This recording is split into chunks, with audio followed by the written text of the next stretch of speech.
We No. gonna make sure I'm live. Nothing's popping up. Just gotta wait. Okay, now I am live. Perfect. Gonna make sure I'm live. Hello everyone, welcome. Stitch Underground is here as always, and I have my good buddies Josh and Aaron. And this is going to be something fun. As the title says, we are reading the original Magic Railroad script, the very first movie that was supposed to be. Hey Mario, welcome. So yeah, we're going to be, this is the original Magic Railroad script, the original movie from back in 1999. The very first script of the movie. So this is going to be really fun. So how that's going to work is we're going to be doing character voices. We're going to be reading separate pages. We're going to mix and match and just have a fun time. So if that said, is everyone ready to roll? I'm ready. I'm like, let's hop and pop and let's roll. All right. So we have some water and we'll start this baby. I'm never unready. All right. Who wants to go first? I'll go first, if that's okay. Yep, since you're the one streaming. Thomas and the Magic Railroad, Island of Sodor, Dark Tunnel, Day. Just want to say, guys, if people in the chat, if I have a stutter, I'm sorry, I have an issue of stuttering. So when I speak a lot of these words, it's going to sound really dead tone because it's how I get my words out. With that said, we experience a moment of darkness and silence on a big wild screen in front of us. The screen that is about to come to life is to tell our story. Then there, the darkness is illuminated by folks in right of rails of light, and we hear a close rhythm, rumble train wheels louder and louder. We are curiously excited, filled with I'm gonna say a lot of these words wrong. Let's see. I know this word is, but I can't explain it. Yes, thank you. Anticipation, thank you. Soon we hear a wonderful wishing sound of whistle. It's all around us, and we soon see image upon us another, a splash of blue with a dash of gray, a little bit of yellow, and a little bit of red. They swap across the darkness and across the reflection of light and are going through the tunnel and away. It's as if we have seen pieces of jigsaw puzzles, as we cannot identify the complete picture yet until we are outside the tunnel. Then we see the back view of a little blue tank engine. There's 6 small wheels, a short stumpy funnel, a short stumpy boiler, and the short stumpy dome. As his journey is a cloud of steam in his first full of glimpse of, and this is a full glimpse of Thomas at home on the island of Sodor. Let's see here. Okay. He disappears around the corner, and we go into the big blue sky as bright as the blue of the little engine that came down seeing. So again, I miss. Sorry if I'm going too fast here, by the way. It's okay. We see the gorgeous landscape outbrush us, and we hear a voice, and it's warm voice of our storyteller, who's the story, as the story ends, we learn that it's Lily all grown up. What I'll do is, to make things easier, I think, besides characters, we'll also read pages. So, let's see. Okay. Storyteller, Lily adult. I believe that most folks yourselves understand that on a train journey is a great adventure adventure may never be far away. Now we have found Thomas, but he is still a little ahead of us, so we cannot yet see the special magic of his cheeky little engine, the wonderful experience face that he and his friends pleasure with the other engines as they see the smoke boxes.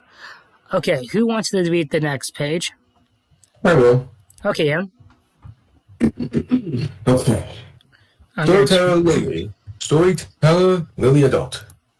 And that dog and that long after the sound of a train whistle has vanished. His romance will be safe in every human heart, whatever the age, whatever the time. Now we are ahead of Thomas. We can see big billowing steam pedaling his approach. He is just about to come around the corner. Storyteller Lily adult. Most folks are happy to know this. Sadly, a few are not. Which is a pity because that's all it takes to cause a lot of trouble to some of the most precious things in life. Sodor, island landscape, day. As our storyteller says these last words, we suddenly see Thomas, smiling face, and we see, too, a golden sparkle, and from it emerges the tiny magical figure of Mr. Conductor. Perched just inside Thomas's cab window, as he pulls the whistle cord, Thomas gives a big cheerful whistle, and his happy eyes turn towards us as he flashes that by, and a huge whoosh of steam hides him from view. Over the steam, we reveal opening title, musical overtune, Thomas and the Magic Railroad. Opening titles to be determined. The imagery of these titles is yet to be determined, but it is an opportunity to preview key characters and elements, all embellished by splashes of jewel-like colors and golden sparkles. As we come to the close of our opening title, we hear our storyteller Lily adult. This is a story about trains. Folks who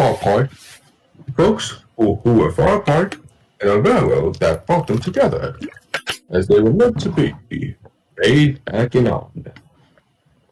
Wow. Like, I should say, when we're going, I should say, people watching, we'll read a few pages, read the chat, and also give our opinions. So far, I just want to say, the fact this is how the movie was going to begin, like, holy crap, so much detail, man. Like, that's incredible. Let's see. Yeah. Mario, I finally played Ratchet and Clank. Nice. Good for you, dude. Do you want to read the next part, Josh, or do you just want to listen to us while we read? I'll just listen to you guys. Oh, okay. Let's see. My turn. Sodor Alpha View Day. A shift in time. Anthem. The Thomas anthem plays. Should for fun, Aaron, should we sing a couple of the lyrics for fun, or just say the song plays? Sure. Okay. What should we start with? The beginning of the song? Well, like in the movie, they shorten it. So I think from the beginning of Thomas's anthem to Thomas the Tank Engine rolling along, Thomas We Love You, I think then we'll just cut it to that, because I legit do not know how they were going to do this version of the song, unless we just say the anthem plays. I mean, we're doing a remake of this in the future, so I think people will get the idea. All right. Ready? Yeah. All right. So what is it like? Dun dun dun dun dun dun dun dun dun dun dun dun dun dun dun. Yeah, that's basically it. It's Thomas the Tank Engine. Go ahead, Aaron. On the count of three, we'll start. 1, 2, 3. It's Thomas the Tank Engine. Hip hip hip hip hooray! Chuff chuff chuff chug chug chug chug. He rides along the way, and when you hear that whistle, it can only be one train. Our favorite little engine. Well, Thomas, that's his name. And Thomas the Tank Engine rolling along. All of his friends will be coming along. Thomas, we love you. Alright, let's see here. We soon shimmer a flittered sunlight of a leaf, and then as the whole vision of the a lot of these words I'm going to screw up. Locally, seeing is laid out before us as we discover Thomas puffing through his island home. As we discover the moment that follows from the montage. Montage, thank you, Aaron. A lot of these words I'm going to screw up.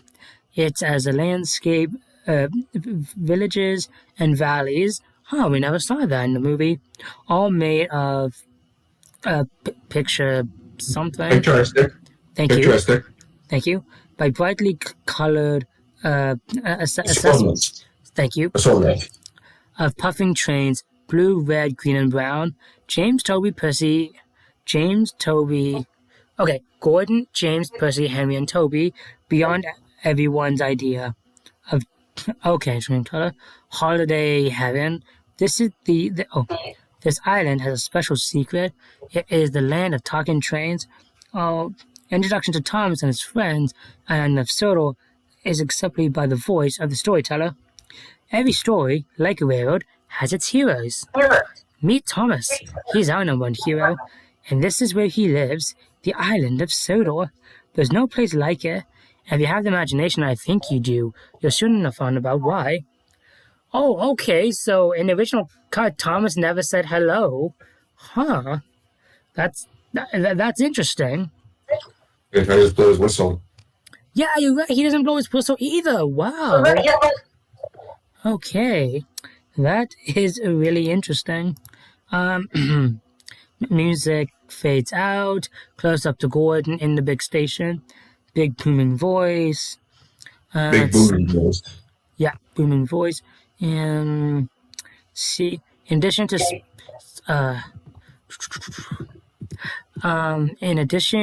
specific, you're gonna have to help me with some of this, Aaron. In addition to specific activity related to the storyline, the engines will. Continue. Yes, please. I'll start with Gordon. The engines will conduct their conversations while being busy with their work with the workings of the railway, unless dramatic content dictates otherwise. Gordon is a blue engine like Thomas, but much bigger and very pompous. The relationship between Thomas and Gordon is between of all the engine, as it shares the teasing and breaking and and fundamentally this is the world of friendly economics. Innocence. Thank you, innocence. But no engine wish to be real harmed. I like that. Okay, here we go, Aaron. Page 6 already. Holy cow! Yeah, right now. All right. Now, Gordon is looking very bored. 3, 2, 4, 5, 6. Then we see Thomas popping up alongside him with a big smile on his smile box. Do you think it'd be smoke box? Hey. Yeah, that's right. I forgot what voicing the characters. 7, 8. Practicing your numbers, Gordon. That's a good engine. Gordon's size. I'm counting how many seconds late you are, little Thomas. Gordon eyes a large sign above him. It features the Hitchcockian image of Sir Topham Hatt, whose trademark is his daily attire of an English top hat. Gordon, reproachfully, what does that sign say? So, 1 second.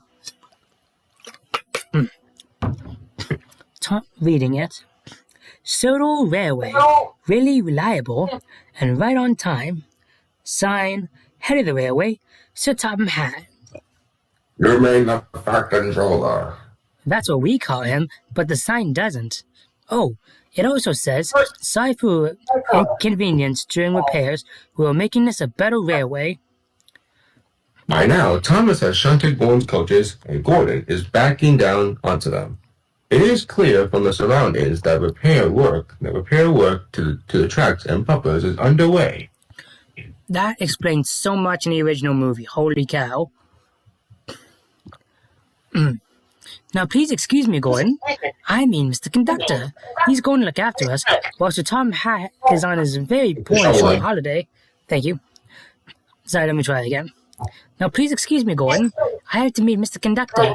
He's going to look after us while the Fat Controller takes a very important short holiday. Gordon, giving a big whoosh of steam. I think we're going to take care of ourselves. At the moment, there's a huge ugly screeching, and the let's see, what's this word? And mechanical. Menacing. Thank you. Newcomer Diesel 10 out of 10 for devious deeds and brutal strength. Smirks past. He's very uncomfortably looking on us. Oh, very uncomfortable looking look on his face. The first of our... It's unfriendly. Unfriendly, thank you. I suck at reading. Sure. The first of our two villains is making his presence... present well and truly felt. Gordon is shocked by Diesel 10's appearance, that he starts to move forward, only that he's left his coaches behind. What was that? He's going back to fetch his coaches. That arrived today, and it's a problem. I call him Diesel 10. 10 out of 10 for being a big bully. The Fat Controller sent him to help us steam engines, but Diesel is behaving as though he hates us. We all had to be very careful of him. Gordon, sheepishly, "Come on, my little Thomas. Perhaps we do need Mr. Conductor here after all." You go next, buddy. We'll take turns when it comes to these parts. Alright. The two engines steam away, and over this, and the next scenes, we hear our storyteller, Adult Lily. "Mr. Conductor, he's the little man with all the sparkle, and he knows Thomas well." Fade up music. We pan up to the blue sky, through some friendly, fluffy white clouds, with the blue sky and sunlight weaving through them, and begin to tilt down again. Adult Lily. The island of Sodor is at one end of Mr. Conductor's universe. Shining Time Station. Fade up music. Now we are being introduced for the first time to another interesting, delightful looking landscape. It is different in many ways from Sodor, but while the island of Sodor is a toy world come to life, the one we are now discovering is reality, touched by fantasy. It is idyllic, yet accessible if you can just find the way, and it is a magical, as we shall soon discover. Right now we are casting our eyes over the mountain, Waterfall Mountain, where on one side, near the foot of it, we see a small house. Later we will know this as Grandpa Burnett Stone's house. Then we move up over the mountain, passing Grandpa's workshop, and over the other side where we see a wonderful valley with a little town and a railroad station nestled at the foot of the mountain. This is Shining Time in the Indian Valley. As our eyes take in the scenery, our storyteller explains it. Adult Lily. At the other end, far away across a wide ocean, then up and over Muffin Mountain is Shining Time. A continent.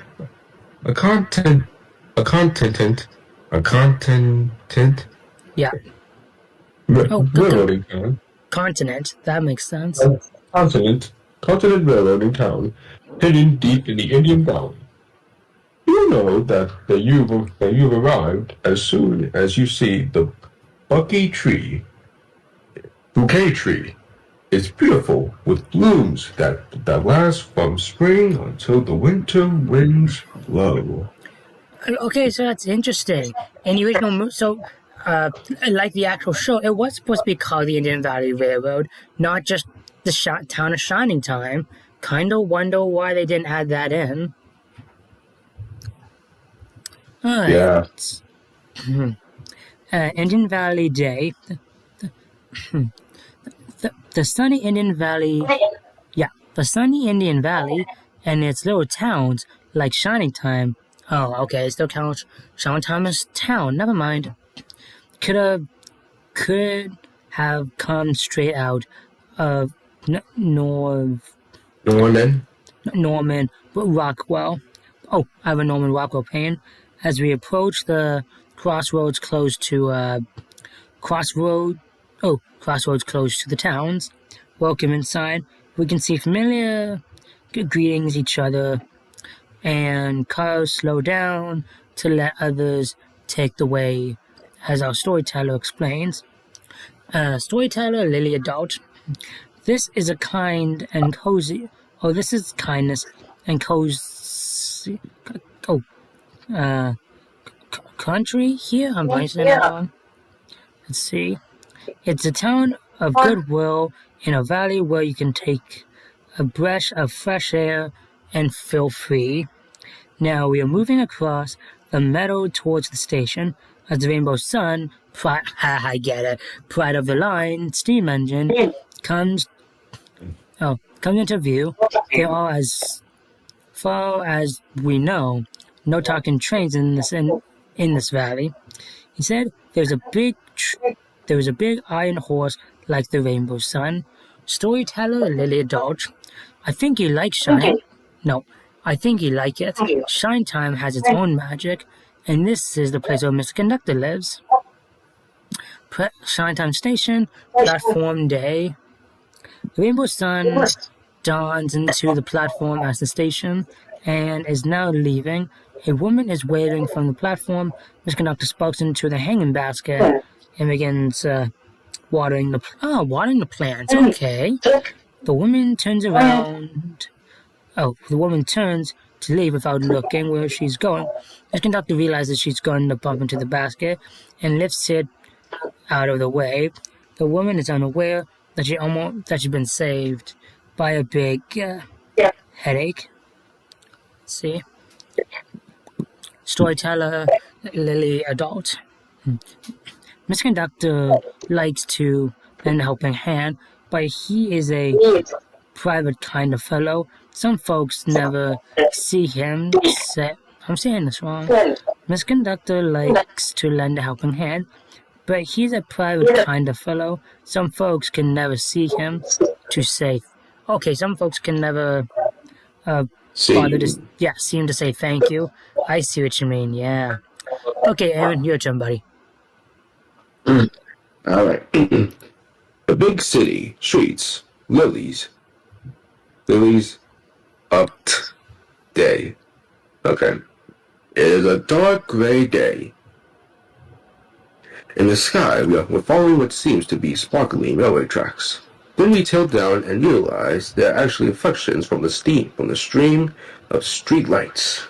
It's an extraordinary effect, but no one noticed except us and a girl in green hurrying through the gray and grime of the noisy street, and then climbing up a fire escape.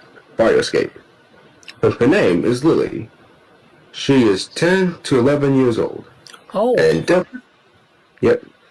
definitely a contemporary kid of a new millennium. She is attractive with a white African mother and grandfather, and maybe a Hispanic father or grandmother. Over this, we hear our storyteller. All right, adult Lily. But Lily would see him. She lives in a big city a few hours train ride from Shining Time, and notice amazing things that no one else has time to. Then we hear a woman's voice calling out. The woman sounds kind but stressed. She is Lily's mother. Lily's mother. Come in, Lily. Your dad wants to say hello. Lily is holding a harmonica. She lets it dance in her hands on the railing, watching it shine. Right, Lily's mother. Lily, come on. Lily reluctantly puts her harmonica in a pocket. She's wearing splash paint. Done. What the heck? Done. Let's see. Dungars? Okay. Let's see. And a green... Yeah, I know what you mean. Go ahead. And a green t-shirt. This kid has her own style. In Lily's apartment. Day. The room is... Whoops. Okay, I may have... Oh, there we go. Okay. The room is cramped, and her mother is pregnant and packing. Lily on the phone. Hi, Dad. When are you coming home? Oh, okay. I hope the job goes well. Yeah, I love you too. Lily starts packing her knapsack, and grabbing her food at the same time. Fade out music. That's incredible. That's interesting. So Lily was supposed to be a kid in this movie. Oh, I didn't know that. Ma Whitney did a good job, but holy cow, she was supposed to be legit an actual kid in this movie. Wow. What also makes it interesting is, her parents were always Mexican, African American. That would have been pretty cool. Yeah. Oh man, that I would have loved to see Lily as a kid. That would have made it so much better. But anyways, let's see. Lily counts, frustrated. Why did Dad have to go? Lily's mother explains to get work. Lily is feeling rebellious, and packing is making a hash out of it. Lily, why do I have to go to Grandpa's? Lily's mother. Because I don't want you to be alone while I have the baby. It will only be for a few days. Can we help you? With Lily's mother? So that way you don't have to just go back and go in the same character. Yeah, I think it's best we both take turns by reading the script because reading an entire page gets me tired. I can help you out. I'll be Lily's mother. Okay. Quick question here, the things that's explained in the scene, are these important or are they not important? I'm just curious because I don't know if they give us any detail or not, so... It's kind of like a 50-50 thing. It's important, but not important. Okay, well, I guess it's best we do it. I guess it's do we read them then. Okay, let's see. I missed the corridor of the... Oh, okay. Limited space of Lily... Excuse me.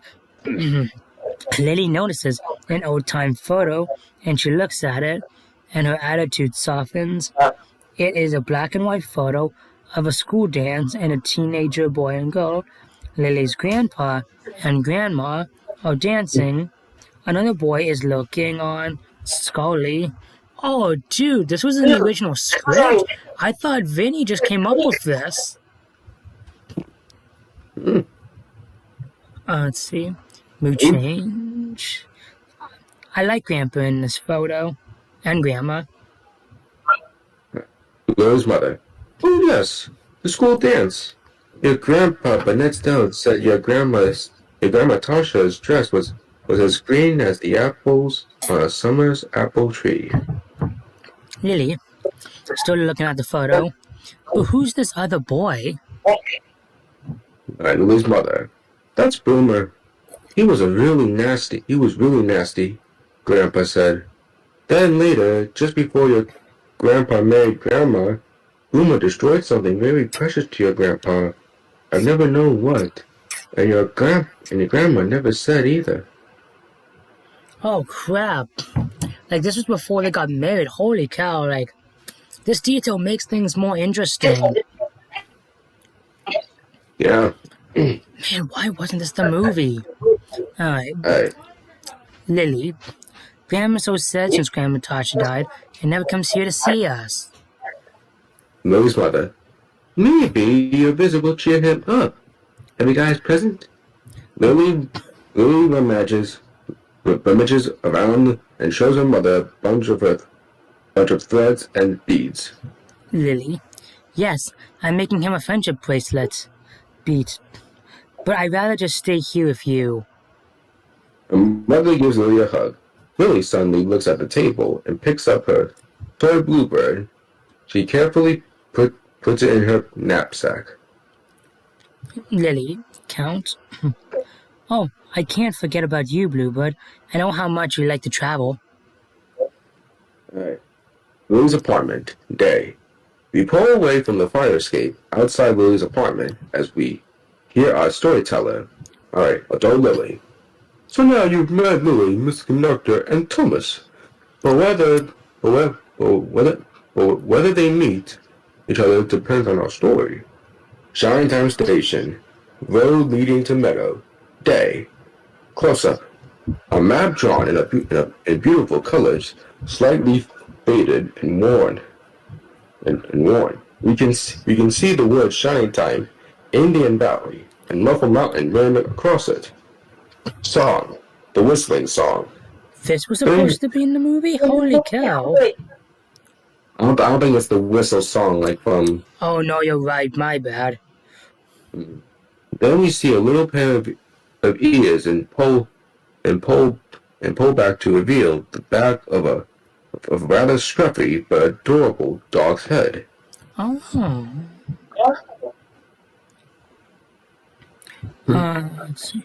If it's not too much trouble, Aaron, is it actually possible if you can read these parts? Because a lot of these words I cannot read, if that's possible.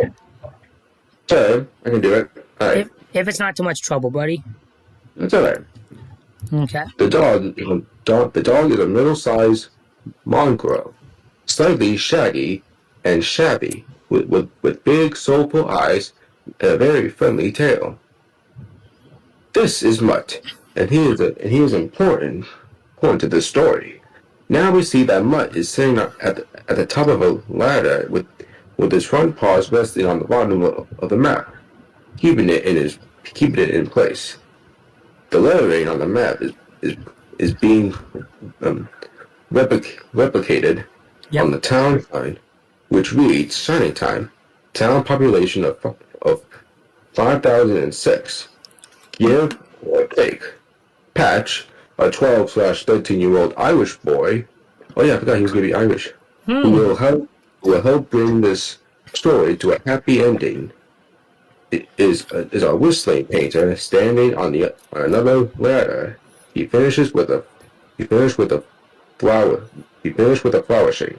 flourish. Alright. Patch. There, Mud. Patch. There, Mud. All done. I reckon Chinatown has the best welcome sign of any town of our valley. Mud barks. Mud barks his approval. I'm glad you agree.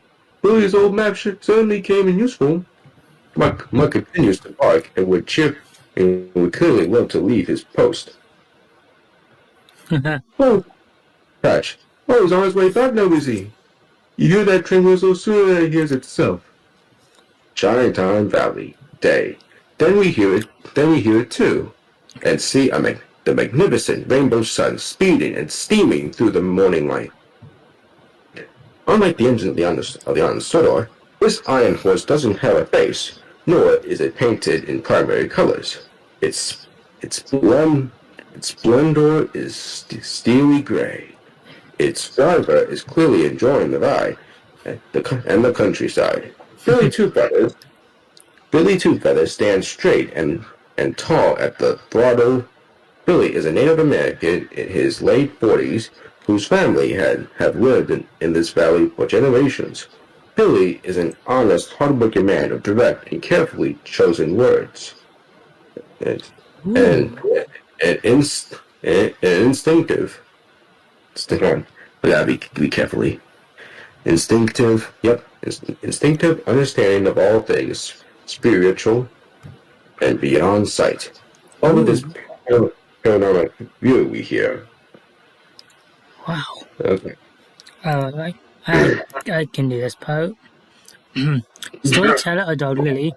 This is the rainbow sun, Pride of the Line, and that's Billy Two Feathers is the engineer. He was born in this valley and born with a beehive? Belief. Believe, thank you. That is, oh god, okay. Thank you. That must be respected, even if it cannot be seen. He knows, too, that this happy homeland should never be taken for granted.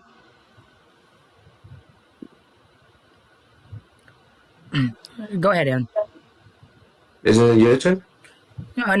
No, because I remember I asked you if you could read the. Oh no, some of these I can actually read.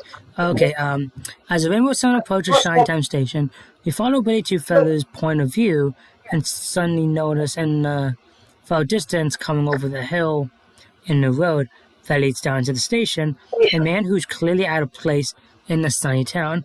His name is P.T. Boomer, and he's around 50. Oh man, Boomer's really old in this. Boomer is around 50 to 60 years of age, and a defer by choice, not Not circumstance. circumstance. Thank you. He is our second villain, and perhaps as a visual character that shams. Sorry. Characteristic. Thank you. That shares with Diesel 10.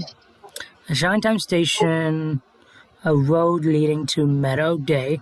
The Rainbow Sun steams to a stop outside the station, and Billy steps from his cab and crosses the meadow to greet his dog, who gives the map back to him. Oh, that's cute. Let's see. Fine work, Patch. Mr. Two Feathers. Patch. Mr. Two Feathers. What are those shadowy lines on your map? They look like a part of another railroad, though I can't see any other tracks around here but the ones you travel on. It's a mystery. It makes this place Magical? Let's see. Billy Jester's guess so, and Patch realizes that there was nothing more to be said. Patch, I bet we off to Marble Mountain. I promised Mrs. Stone I cleaned out his stables today. Does Burnett Stone ever give you a smile? Patch just gained on his horse. No, but he doesn't find my horse either. So I don't think he's a bad man. I think he's just sad. Patch is getting ready to ride away. This iron horse of mine serves me proud, but you two can cover every nook and cranny in the valley. So if you see a stranger, let me know, would you, Patch? Patch. Oh, sure, I will. And Patch rides on. Mutt is eager to get back to the station, but he and Billy have an unwelcome encounter first. Chinatown Station. Platform day. Boomer is waiting for them on the platform. You're Billy Two Feathers. Do you know who I am? Billy, matter of fact, saying that wrong. That's okay. You're P.T. Boomer, and you left this valley when I was little. So now I'm back with a question. Billy just looks at him. Boomer, where's Burnett Stone? Wherever he wants to be. Boomer, but it isn't like the rest of this valley. It won't work. I'll find him. Billy, yes, there is innocence here, and don't mess with it. Then he looks across the meadow and up to the mountain where the flowers are gleaming in the sunlight. Boomer turns heel, and as he does so, he looks up at the hanging basket. Listen, I got this. Recently watered by Mr. Conductor, and takes a swing at it. Then he strides away. Billy picks up the flowers they have dropped to the ground. And Billy counts to himself. It's here because this town is built on somewhat special, and it's touched by goddess too. The combination equals harmony, and you wouldn't understand that if it was staring you right in the face. Mud runs ahead of Billy, and we go with them into the station to discover. Chinatown Station. Day. Chinatown Station On an ordinary, cheerful day, passengers coming and going. Stacy Jones, the station manager, is sorting through some old lost and found boxes when the telephone rings. Stacy is everyone's idea of a favorite aunt. She has a sense of fun that appeals to kids who respond to her caring ways, which she managed to combine with a savvy sense of responsibility towards her job. Like Billy, she is part of Mr. C's inner circle of friends and very protective of his presence. Okay. The interior. What? What I was gonna say was because we're going through the script and we're also talking about it. One thing I like is in the original cut, there was never that railroad crossing scene with Billy and Boomer, and I know some of the dialogue was switched as well. That's really interesting. Yeah. Alright. The interior of the station helps communicate the warm atmosphere. There are stained glass windows and drool-colored light reflections. Stacy, into the phone. Chinatown Station Manager Stacy Jones speaking. Yes, the 10:15 of Dylan Look of Chinatown is right on time. Jeez, I hate this. Billy is entering the station and going towards his workshop. Stacy picks out a child's drawing. It's of a little boy climbing up a hillside with a railway track and a tunnel below and behind him. Just inside the tunnel is the outline of an engine with a section of a platform beside it. Billy, have you got a moment? Billy joins her. I found this child's drawing in an old locker room in the Lost and Found. I think it's by Burnett Stone. There's a signature. Is this him as a little boy? Mud, who was beside Billy, seems to prick up his ears with interest. Billy, it must be. Stacy, I can't believe that grumpy Burnett could ever look this happy. Oh, Burnett had a wonderful smile, and he taught me a lot about working on a railroad. We didn't have to explain, but we both knew our valley is linked magic to magic. Okay, let's see. Mood change. Here, Stacy. These flowers got knocked out of the basket. Maybe some water will help them last longer. Stacy, when did they get broken? Because someone is back in town who doesn't deserve to be here. His name is Boomer, and he never believed in magic. Stacy, then we better take an extra care of Mr. Conductor. And maybe a lot more besides. Stacy looks concerned as Billy goes to pick up his tool bag from the bench. Our attention is drawn to the magnificent station wall mural above it. Close on mural, we see the painting of a tunnel with tracks disappearing into the darkness. To the right of this is the little red door of a signal house. In front of the door appears a sparkle golden bright. As it appears, Billy looks up and whispers, "Hello, Mr. Conductor." Billy, "Hello, Mr. Conductor."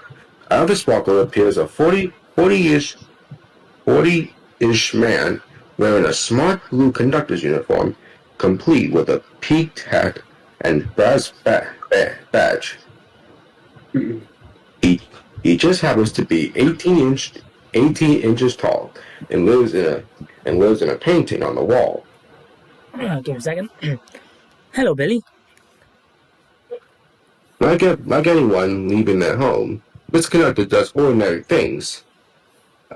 I bet in an extraordinary situation. He checks that his door is locked, looks through the window, taps his pockets to be certain that he has everything, including his toolkit for emergency repairs. Murr is observing all this activity. Important day, Mr. C? See, Mr. C proud. It is a very important day, Billy. So Tom has given me a big responsibility on the island of Sodor. What's more, a new diesel has arrived there today, and I have to make sure he behaves himself. It's the first time I've ever had this pleasure. Particular job. Right, thank you. Particular job. I mustn't be late. Mrs. C sparkles to where Stacy is finishing on the phone. Billy follows him over. I never been to that island, but it must be really special. It is, Billy. It's just like this valley. There's a lot in common. Oh, sorry. They have a lot in common. Stacy is unfazed by the presence of Mrs. C. She knows him well. Mrs. C picks up the drawing of Burnett Stone as a child in a landscape that will soon learn is the island of Sodor. Where'd you get this drawing, Stacy? In the lost and found, it was done by Burnett Stone. I was told that he used to work on this railroad, and then he left to live on the other side of the mountain. You seem puzzled, Mr. Conductor. Well, I am puzzled. This place looks like the island of Sodor, but how would Burnett Stone travel there without gold dust?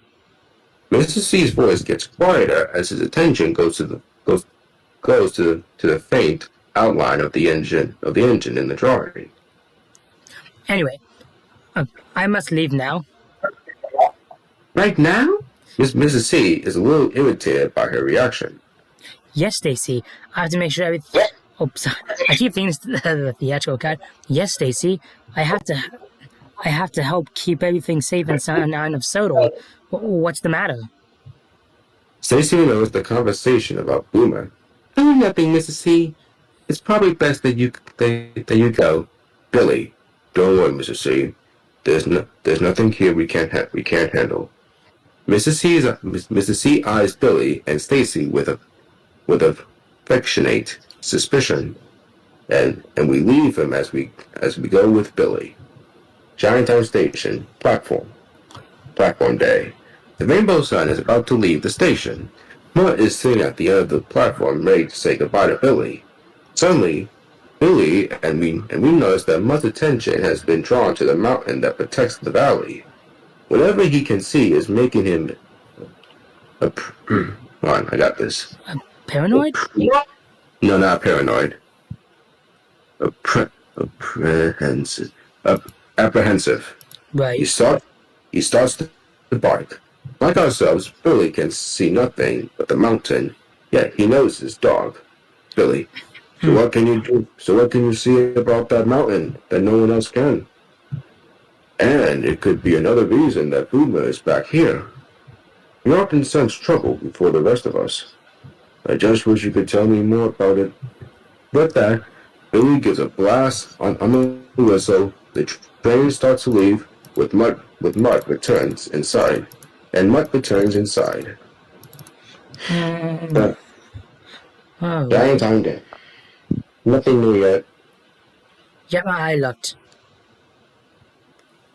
Okay. Alright. Chinatown Station. Day. At the Morrow, Mr. C is checking his list one last time as he ponders events of the last few minutes. See, if there's, so just give me a second. Just take a sip, dude. All right.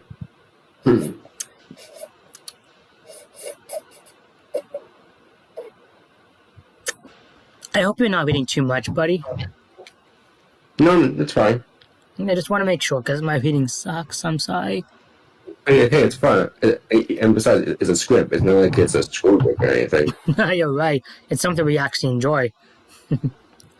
It is really fascinating to see where all these parts go together and stuff because it's so interesting seeing where it is here in the original cut, while in the theatrical cut it's jumbled all over the place. I like that. Yeah. All right. If there's any sort of trouble on Island of Sodor, there's probably going to be trouble here too. But I can't be in two places at once. I made a promise and I must keep it. Mutt has now returned and is gazing at Mr. Conductor. You don't want me to go, do you?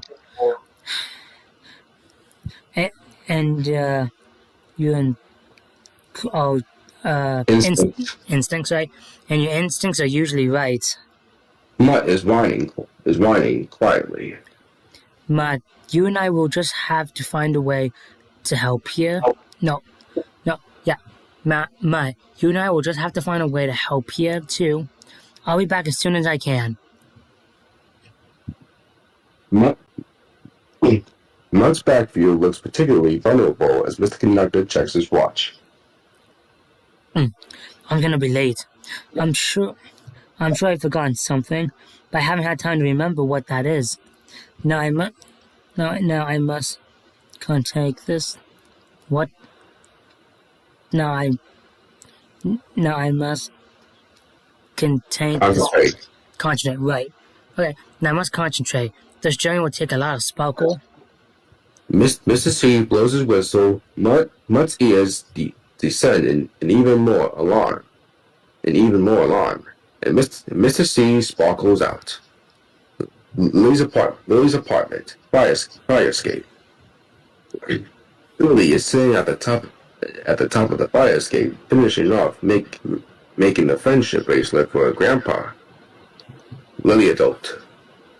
In the big city, our heroine Lily was making final preparations for her own journey. Lily. That's it, Grandpa. I hope you like it. I hope it'll fit you. I hope it'll make you happy again, too. Lily takes out her harmonica and begins to play. The noise from the city traffic below gets louder, but so does Lily's playing. She loves harmonizing with the city sounds. She looks down to the street below, and a tap dancer is dancing to her music. The moment is fleeting, but somehow magical too. I'll read this part to give you a rest. Okay. As Lily was trying to make herself heard above the sounds of the streets far away on the island of Sodor, James the Red Engine was having a battle of a very different kind. Oh boy, I get this. Interesting how it takes a while to get there. That's also interesting. I guess they cut out with Thomas on the bridge saying what's going on with Diesel. Again, that's interesting. Anyways, Sodor Railway Yards, okay, not the sheds, day. We discovered James the Red Engine is in the sheds and having problems with a fly that's buzzing his nose. James is determined, or is it temperamental. Thank you. Yep. Engine with tension over dramatized. He's a temper. He can as red as his paint, and if was not able to play in a jazz band, he'd definitely be a hard drummer. Okay. James. James. Bzzz. Go away. Thomas is puffing and looking at James rather than front of him. As he reverses, he bumps into the buffers. James thinks this is amusing. James, you weren't concentrating, Thomas. Lucky for you that the buffers were there. That's what buffers are for, to stop accidents. That's why they are being repaired. What are you doing in the sets, James? James, my wheels were feeling worn out with work, so the back controller told me to think about all the ways I can be a really useful engine. And when I have, I can come out again. He's trying to make this a better way for steam engines. The Fat Controller says the harder we work, the less you'll need diesels to help. Okay. The fade-up music. As Thomas is talking, James is becoming visibly more worried, and what he and we can see, but Thomas can't until too late, is looking at the arrival of the missing Diesel 10. Diesel 10. Help you? You always need help, because steam engines are cowardly, cranky, worn-out hunks of metal who couldn't hurt a fly. This last comment hurtles at James. The fly is bugging him even more, but is powerless to do anything. James. No, I'm not. Diesel 10. Yes, you are. I'm going to dominate you. I am going to destroy you. When I'm done with my plan, you will be nothing but useless scrap. With that, Diesel 10 sneaks away. Music fades out. Big boy. James is frustrated and Thomas outraged. Thomas, calling after Diesel 10. Diesels won't dominate, and they won't destroy. We won't let you. Leave him as conductor. I'm off to fetch him now. Alright. Want me to read again? Yeah, until, you do the lines and I'll get to Thomas. Okay. Alright. Sodor, countryside, day. Fade up music. Friendship song. And Thomas puffs on through the glorious countryside, and the following dialogue is woven through it. Cranky, worn out, bust my boiler. When I think of Henry, why, he's one of the greatest engines I know. Grandest engines I know. Oh, grandest engines I know. Sodor, wayside at docks. Day. Close up, Henry, the big green engine. This is a busy open-air scene, which includes Cranky the Crane as part of the general activity. Henry is looking grand in grand surroundings as he gives a huge burst of steam. The last heavy load is settled onto his long train of trucks. He gives a big whistle and sets off on his journey. For all his size, Henry is emotionally fragile and prone to hypochondria.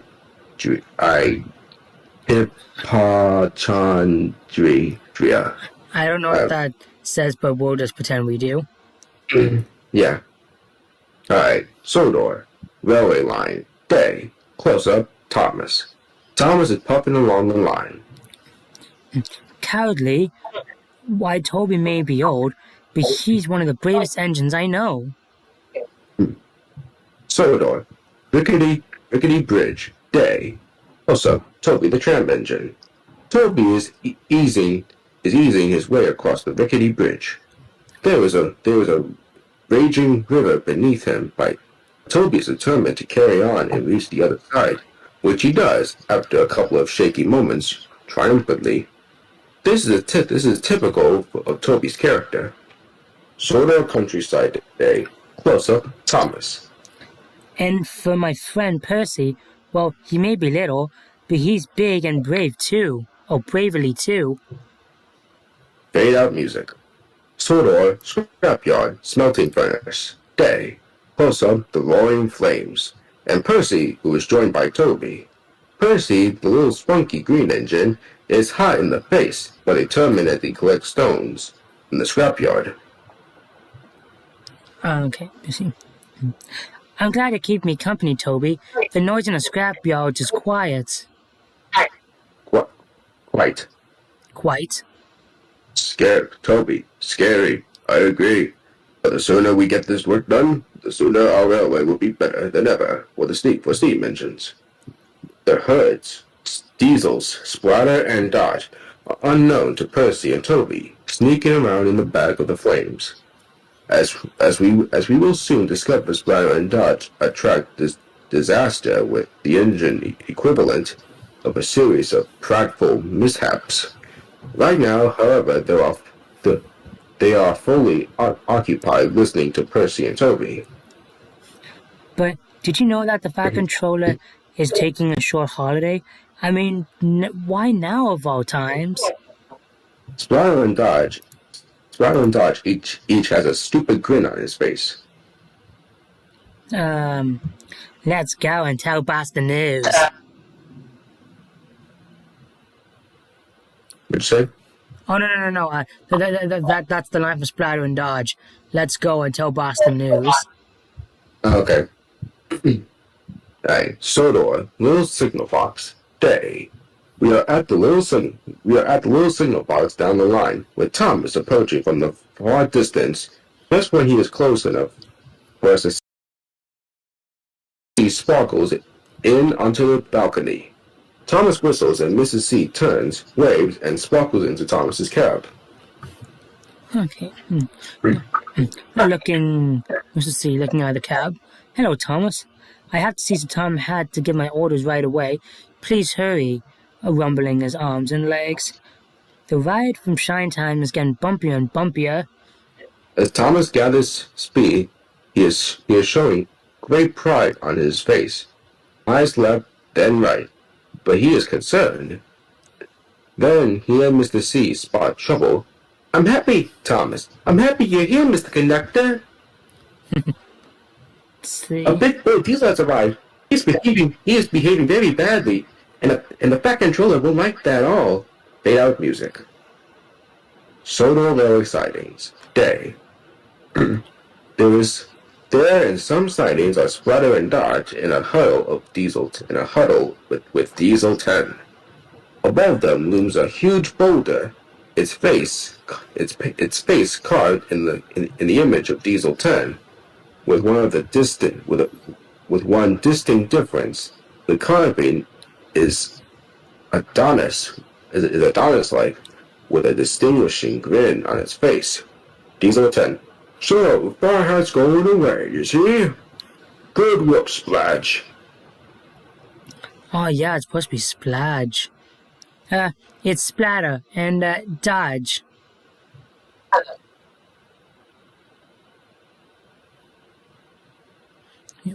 Your turn, Aaron. Oh, I heard you just say Splatter. Oh no, I also said Dodge. Well, I didn't hear that, but alright. Diesel 10. I ain't got time to say both names. Splatter and Dodge look humble. It's clear who's in charge. While the boss...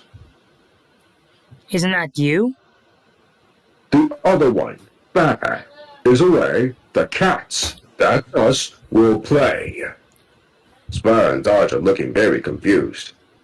And we'll catch our mice. Mice.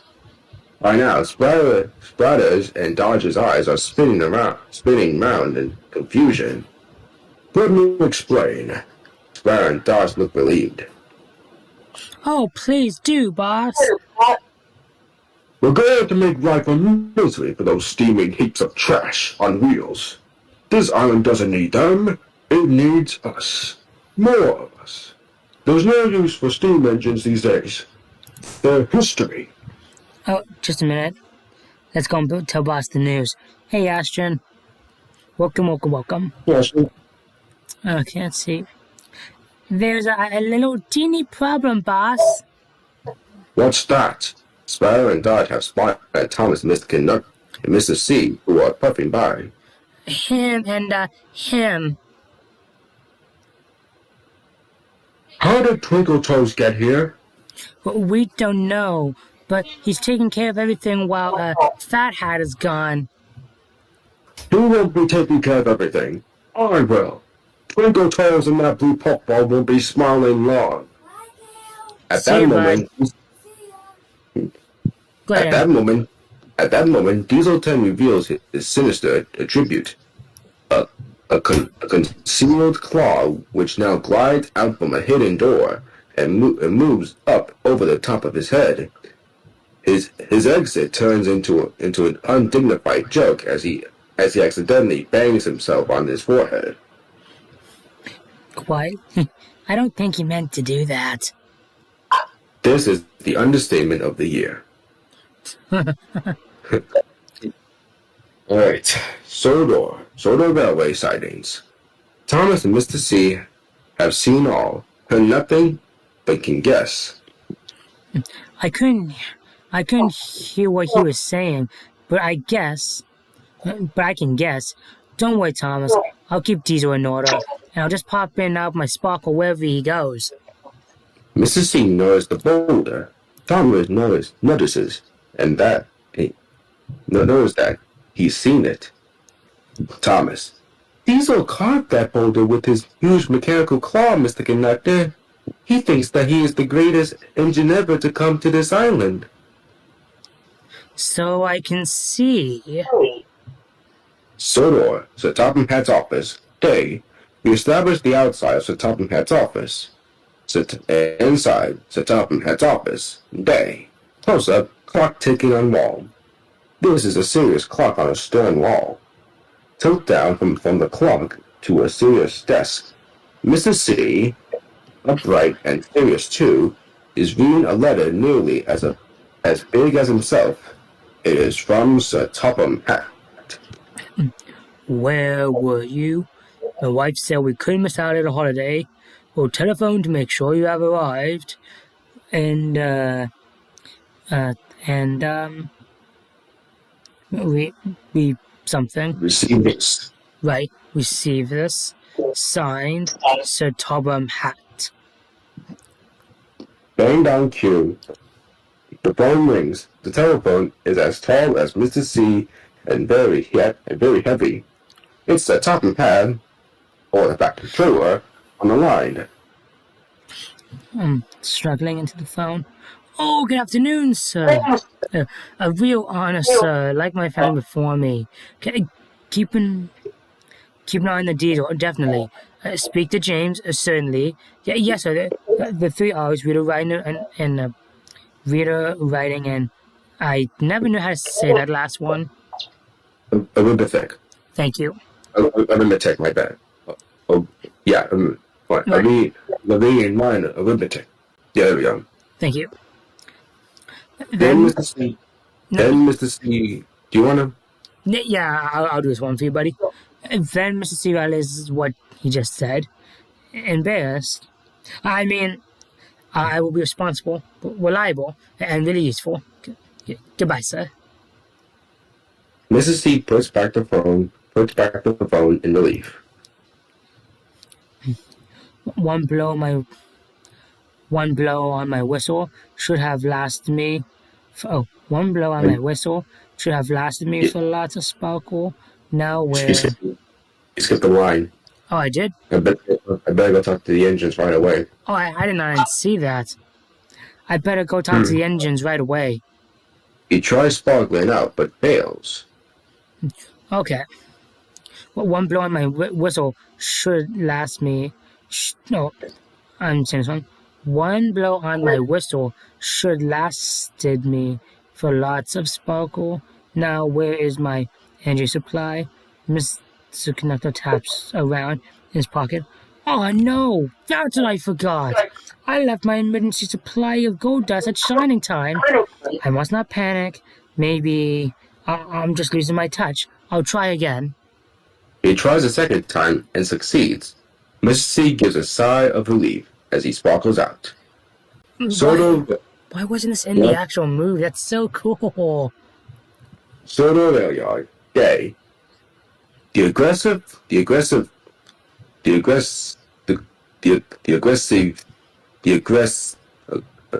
face of James. He is feeling claustrophobic and cross, and is letting Thomas know it. Wobbly wheels. You're just jealous, James. Puppy woman to his theme. Puppy pistons. You should not collected, Mr. Conductor. I should have. James Gordon. Just skip that one. We'll just pretend we know it. James is right, Bill Thomas. You don't understand. Collecting Mr. Conductor is an important job for important engines. Important is big, and we are big engines. You are small, so we should have collected Mr. Conductor. Bossy sprockets. Thomas is pushing some rebellious trucks who are singing rudely at him. Thomas bumps them hard. Mrs. C sparkles in on one of the trucks. Stop squabbling, all of you. Ain't you pleased to see me? The engines do their best to all cheer up and whistle loudly. Yes, it's all right. So we're gonna say it together. Yeah. Yes, Mr. Conductor. Good. I'm glad to hear it. Now, so Tom had, That controller.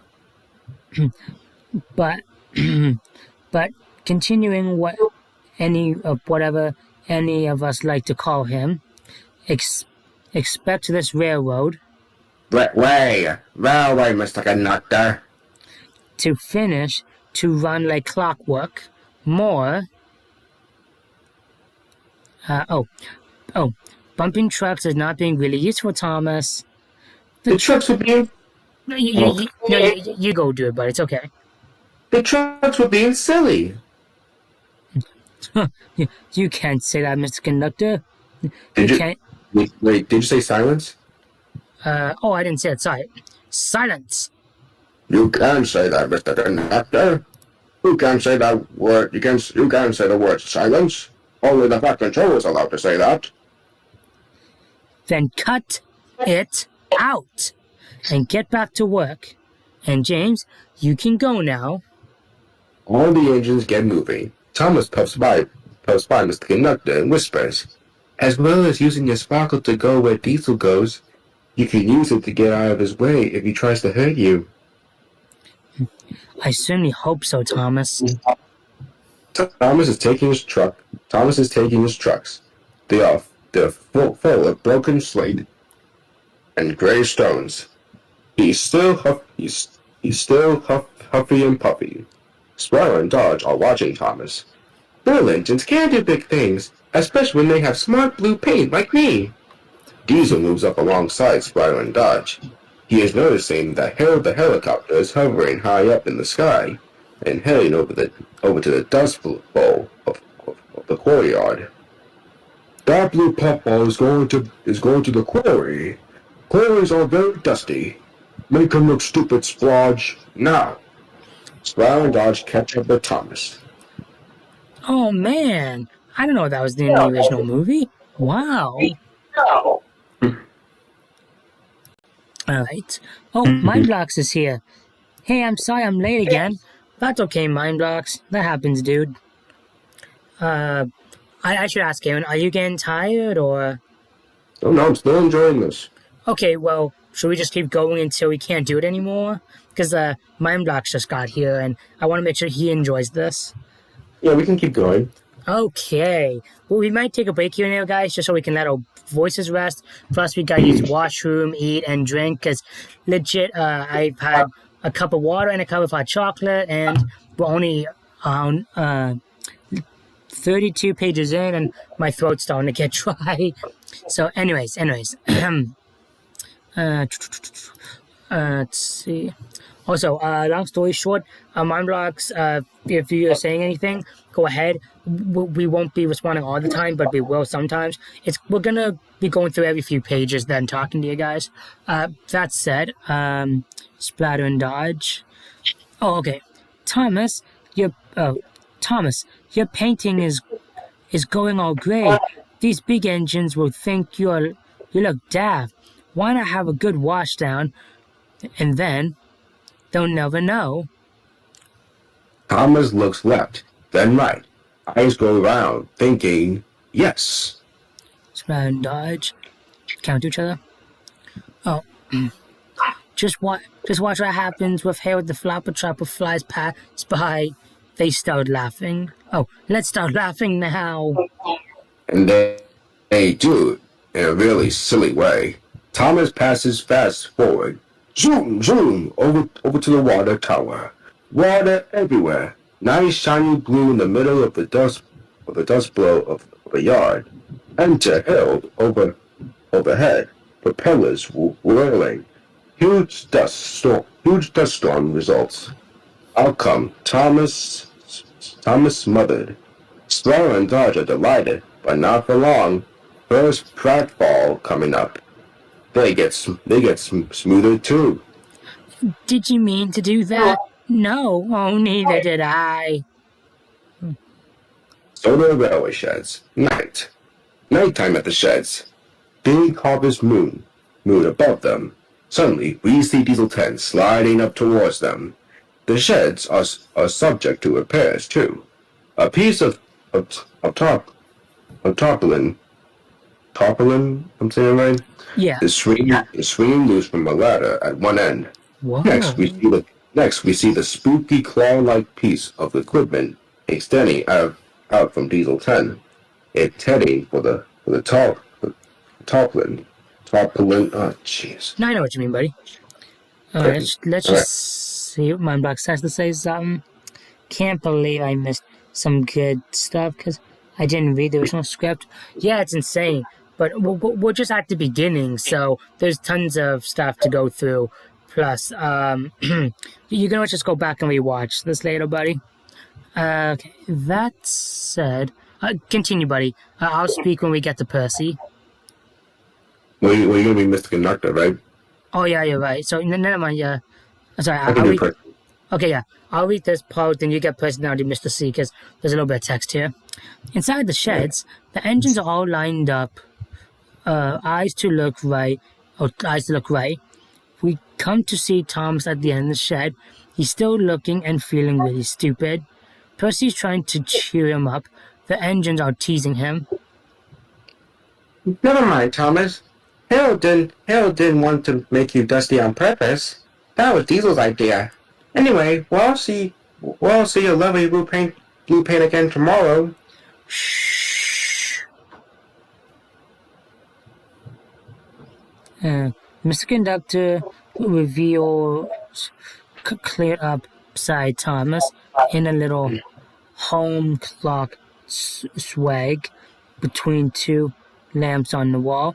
He is also a large cupboard of himself of sugar. Mr. Conductor, there's nothing like a nice bedtime drink of hot chocolate. Yeah, that'll get you to sleep. Outside, the claw has just ripped the tarpaulin. Inside, Mrs. C spoons in some sugar. Just a little sweeter right there, I think. Outside is the evil, grinning face of Diesel 10. There was a huge tug, and the tarpaulin and ladder come crashing down. You're not one to hear. The other engines are all looking shocked or terrified. Oh, yes, I am. Let me make myself quite clear. With that, Dieselton starts coming in with his claw with a kill. Instinctively, Mr. C blows his whistle. He wears it even at bedtime. As he finds it, he says, "You can't catch me, Diesel." But nothing happens. He doesn't sparkle. Diesel's evil grin grows wider. Doesn't sparkle, eh? What perfect timing! In the middle of the pending crisis, quick thinking, Mr. C grabs the bag of sugar. He holds it in front of Diesel 10 as if it was a cross before the devil. Sugar Diesel, if I throw this in your tank, it will seize you up for good. We can tell by the horrified look on Diesel 10's face that he knows Mr. C is right. He starts to back away, but not without a warning. Make the most for tonight, Twinkle Toes, because you won't like tomorrow. And with that threat, Diesel 10 slides into the darkness. Mr. C pulls himself together and climbs back into his hammock. He washes his hands of Diesel. He's cool. Okay, so we have some people here. Let's see. Hello, train fans here. Hello. Britt actually put the word "kill" in the script. Yeah, that's interesting. Okay. Now where were we? Yes. Never go to sleep on Scribbler. What? Squabble. Say sorry to each other. The engines are now full of respect for Mr. C. Alright, ready? Yeah. Wait. The engines. Sorry.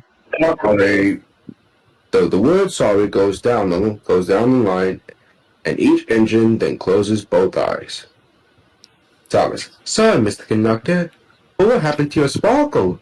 You can't come and go without it. extremely in his whistle. That's right, Thomas. I can't hide from Diesel. And I can't get home either. Why does everything have to happen at once? I'll just have to sleep on it. On your whistle? No, Thomas, the problem. Thomas, still looking a little puzzled, closes his eyes. Sodor railway sheds. Night. Outside, Diesel tense, snakes back. His claws holding a funnel of ash. The claw moves along until it is directly over Thomas. Funnel to funnel through the broken roof, it starts to pour its contents into Thomas's funnel. Thomas is too fast asleep to notice. Pan to Mr. C asleep. He's dreaming and murmuring. And I'm just gonna check the chat just to be safe. And see what's say for this takes place in the sheds. Yes. This is the original director's cut, the original script. So the very first one. The engines are staying inside because they were being jerks to each other, and this does take place at the sheds. Let's see, sparkle, gold dust, magic buffers, railroad buffers. Diesel hears the word buffers as he eases away. The noises startles Percy, who wakes up in time to hear the word buffers again. Mrs. C, in his hammock, fast asleep and murmuring, Gold dust, valley, family. Shining time, Muffin Mountain, Grandpa's workshop, night. Grandpa's workshop on the mountain is between the top of the mountain and his house, nestled at the foot of it. Shining time, Muffin Mountain, Grandpa's workshop, night. As we go from outside this scene to inside, we see Lily's grandpa, Burnett Stone. He is around 60 years old, upright, strong, good-looking, and we can tell that he would still have the capability of handling a train. But his face is etched with sadness and closed in. He is studying a painting of an engine. He will come to know her as Lady, but not yet. He is laying it to tools and parts on his workbench. We hear the voice of our storyteller. Adult Lily. It's Conductor has no way of knowing that far away in a workshop on Mountain, Lily's grandpa Bernard Stone could perhaps provide the answer to that question, if only he knew how. Grandpa is studying the painting of Lady and murmuring, I'm sorry. I let you down, Lady. I'm sorry I let down the magic. As he speaks, we... Shining time, Muffin Mountain, workshop, day. A flashback of what he remembers as a child. Grandpa as a little boy in his workshop with toy trains and tools around him. We see the tiny shadow of a little girl, a previous Mr. C. Oh, this is so cool. Little guy. It's good you like trains, Burnett. Our family has a little engine that lives in this mountain, and she travels on her own railroad, which is wonderful energy because of her. Alright, we'll check the chat. What we'll do, guys, is we'll read like 2 pages, then we'll look at the chat so we can catch up with you all. Let's see. So why is it down the line where the different sheds? No, because it's Diesel 10. No, because the line where Diesel 10 destroys the sheds, that's the line he's on. Funny how Mr. C is actually a little teacher to them. I think Mr. C predicted the future. Okay. Go ahead, buddy. Unless you want me to. Well, you're the little guy. He's the conductor. Oh, okay. Let's see. She takes on journeys to a magical island. We can take you there, Burnett. Shining time, Muffin Mountain, Grandpa's workshop, night. Grandpa in his workshop, touching the painting lovingly. Sodor countryside, day. Grandpa has a child on the island of Sodor. It is just as it is in his drawing as a child. Sorry, just give me a second. Glasses.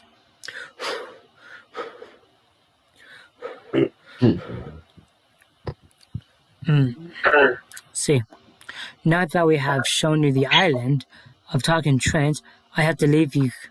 I have to leave for. Wait. Now that I have shown you the land of talking trains, I have to leave here for a long time. Someday, one of us will return. But until then, I've given you the choice chosen to take care of our engine. Please guard her well. Shining time. Grandpa's workshop. Night. We are back in the present outside Grandpa's workshop as he closes the door and walks back down the mountain. As he reaches his house, he is confronted by Boomer. So I found you again, Burnett Stone. And you finally returned as I always knew you would. So where's that engine? I'll never tell you that. You're far too filled with hate for her, and for this valley. No, I'm not. I just think magic means nothing. Grandpa determinedly goes inside his house and shuts the door. Boomer calls after him. I'll be back, Bloodstone. I found you. Now I will find her. Shining time. Grandpa's house. Night. Close up.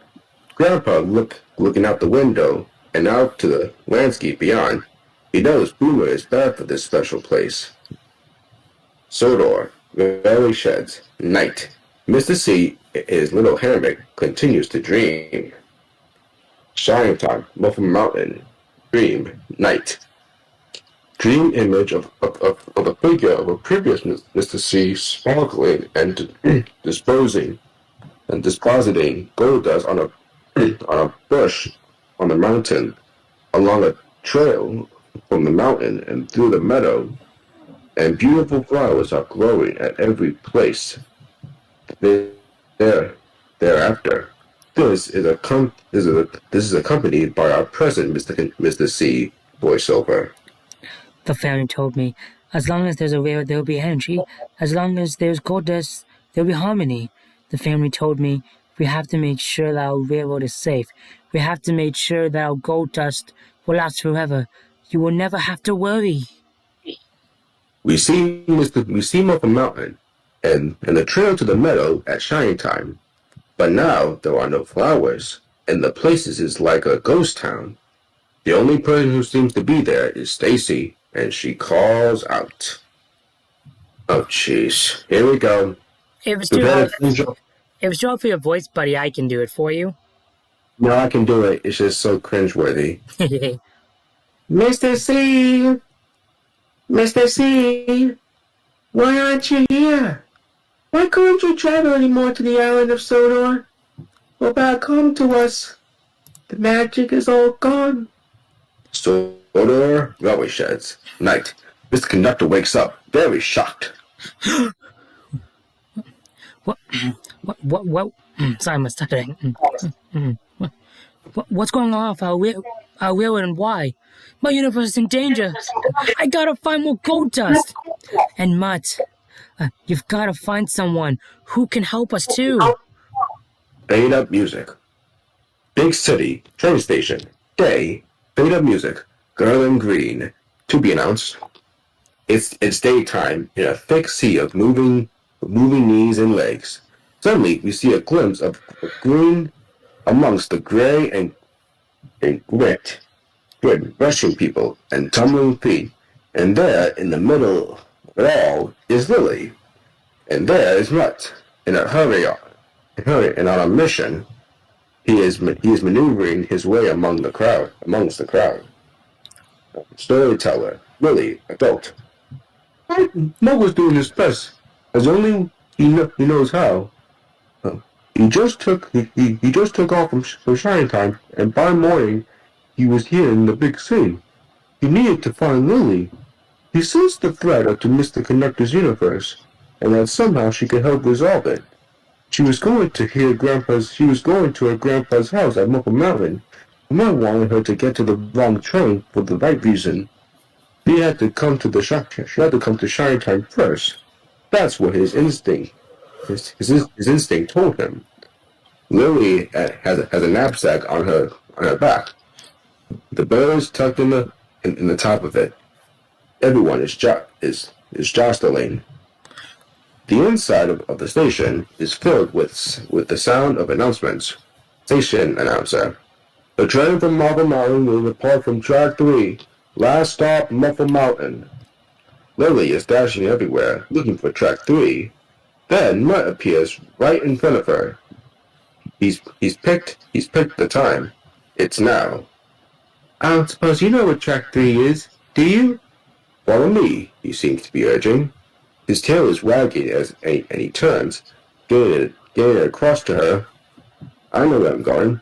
Mutt's friendly face reassures Lily. Do you want me to follow you? Oh, why not?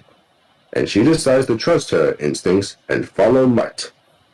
Big station, hill station platform, night, day. Down onto the platform. She doesn't look up, but we do. She's on track 4, not track 3. She hesitates for a split second, then she's up into the train, and it's away. It is the rainbow sun. We see Mutt leap into the last carriage at the back of the train. Fade out music. Train, day. Lily on the train with the bluebird sitting on her lap. Everyone is busy talking on cell phones and working on laptops. Lily whispering, So here we are on our way to Muffle Mountain, Bluebird. But I wish instead that we would go to somewhere magical, don't you? Sodor, railway sheds. Day. We hear a scratching sound, and then we see a close-up of Mr. C. We pull back a little further to reveal a branch. It looks rather like a toothbrush, and is half the size of Mr. C. He's holding it and scratching the nose of James, whose face is showing smug satisfaction. Mr. C is clearly finding this task a struggle and grows visibly weaker. There, James. Tickle all gone now? James gives a happy peep peep. Good. Now, off to work, please, James. James, genuinely concerned. What's the matter, Mr. Conductor? Is it because I'm red? Diesel says red is a very tiring color. No, James, that's not at all. Goodbye. And James puffs away. Thomas is puffing towards Mr. Conductor. Mr. Conductor has to make a quick decision. If Diesel sees me traveling in Thomas, he's bound to think I don't have any more sparkle. Please don't let that be true. No one in my family ever told me what I have to do to get Gold Dust Crisis except... Thomas is now puffing right past Mr. C. He suddenly remembers Thomas. Thomas, please follow the line... okay. Thomas, please follow the line to the waterfall and... okay, I see. Thomas, please follow the line to the waterfall and meet me at the top. I have to find something very important. I'll be as quick as I can, Mr. Conductor. Thomas puffs away. Mr. C blows his whistle and sparkles out, very slowly indeed. All right, I'm going to get a drink. Yeah, and I'm gonna check the chat. Then I'm gonna do the same. Okay. Forgot about that. Thomas fandom on Earth did. No, on Earth did. What get there? This conductor travel with Billy to the big city station. Me, how did her get there? How do you know me about Mother Billy? 'Cause Mutt is Billy's dog and heard of the lead storylines. Okay, guys, we'll be right back. We're just both getting some water.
I am back.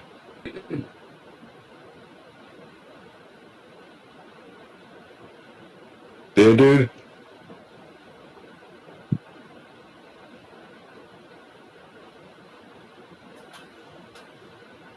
Hello, E2 Productions.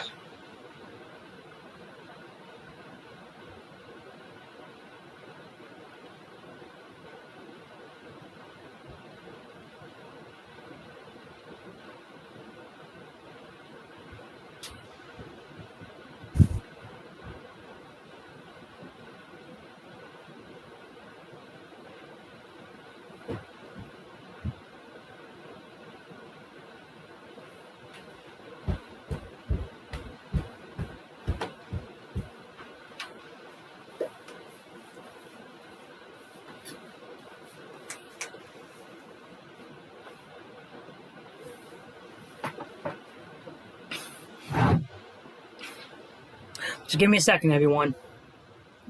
All right.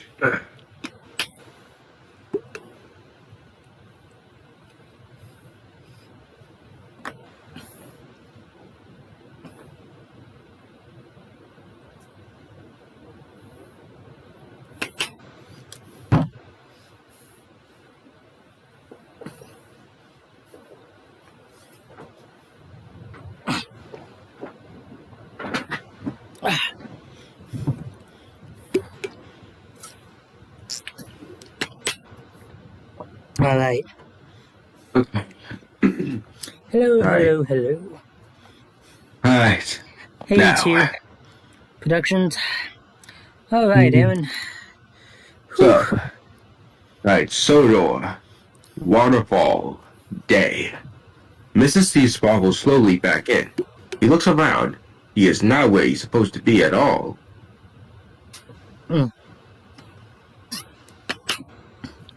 I was supposed to be at the top of the water. No, I was supposed to be at the top of the falls. He looks around, but this is the bottom. He looks... He looks up. You go ahead. Right. He looks up with he looks up with alarm at the distance. Left to climb.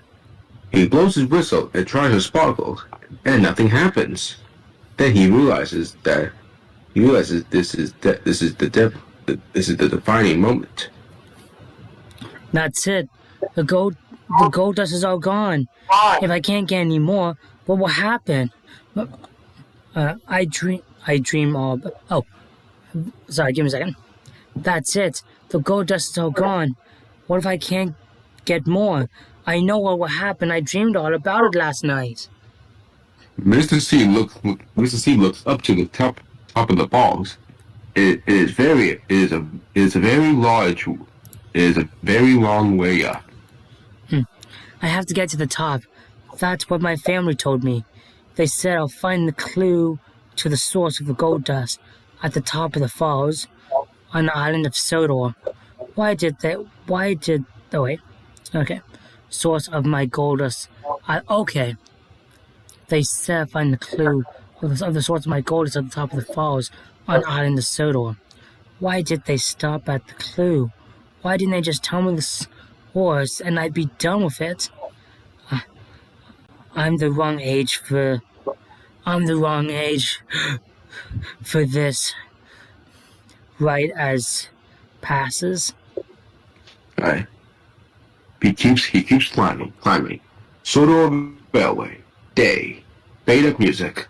Thomas swooshes past, wheel to wheel with Bertie, who is traveling on a Parallel road. Bertie is a red bus who likes to go fast and believes in a good-natured way, that he can give any engine a run for its wheels. James puffs by on the other line. Morning, James. I have to meet Miss Conductor. I'll have a quick race with Bertie on the way. He gives a whistle, but a very strange sound come out.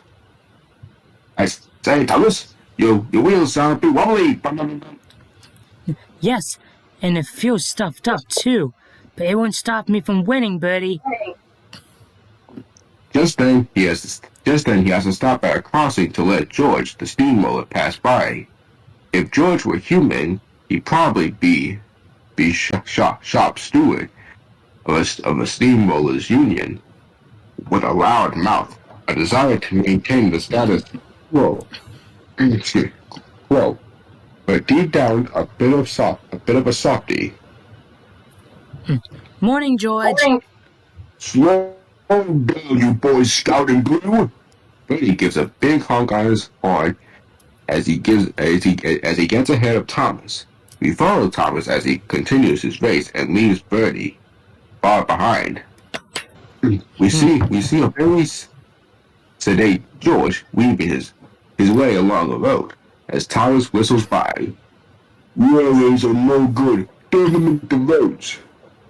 But our Thomas knows George well, and he's making good time. That'll never happen, George. You know you like us, really. I won't. I won again, Bertie. Goodbye. Fade out music. Sodor, Waterfall, day. Mrs. Z is at the top of the falls. Just 1 second.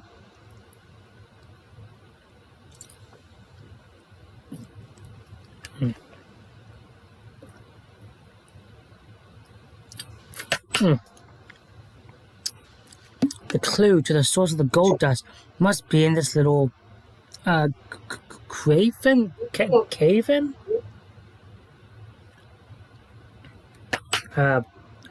Okay.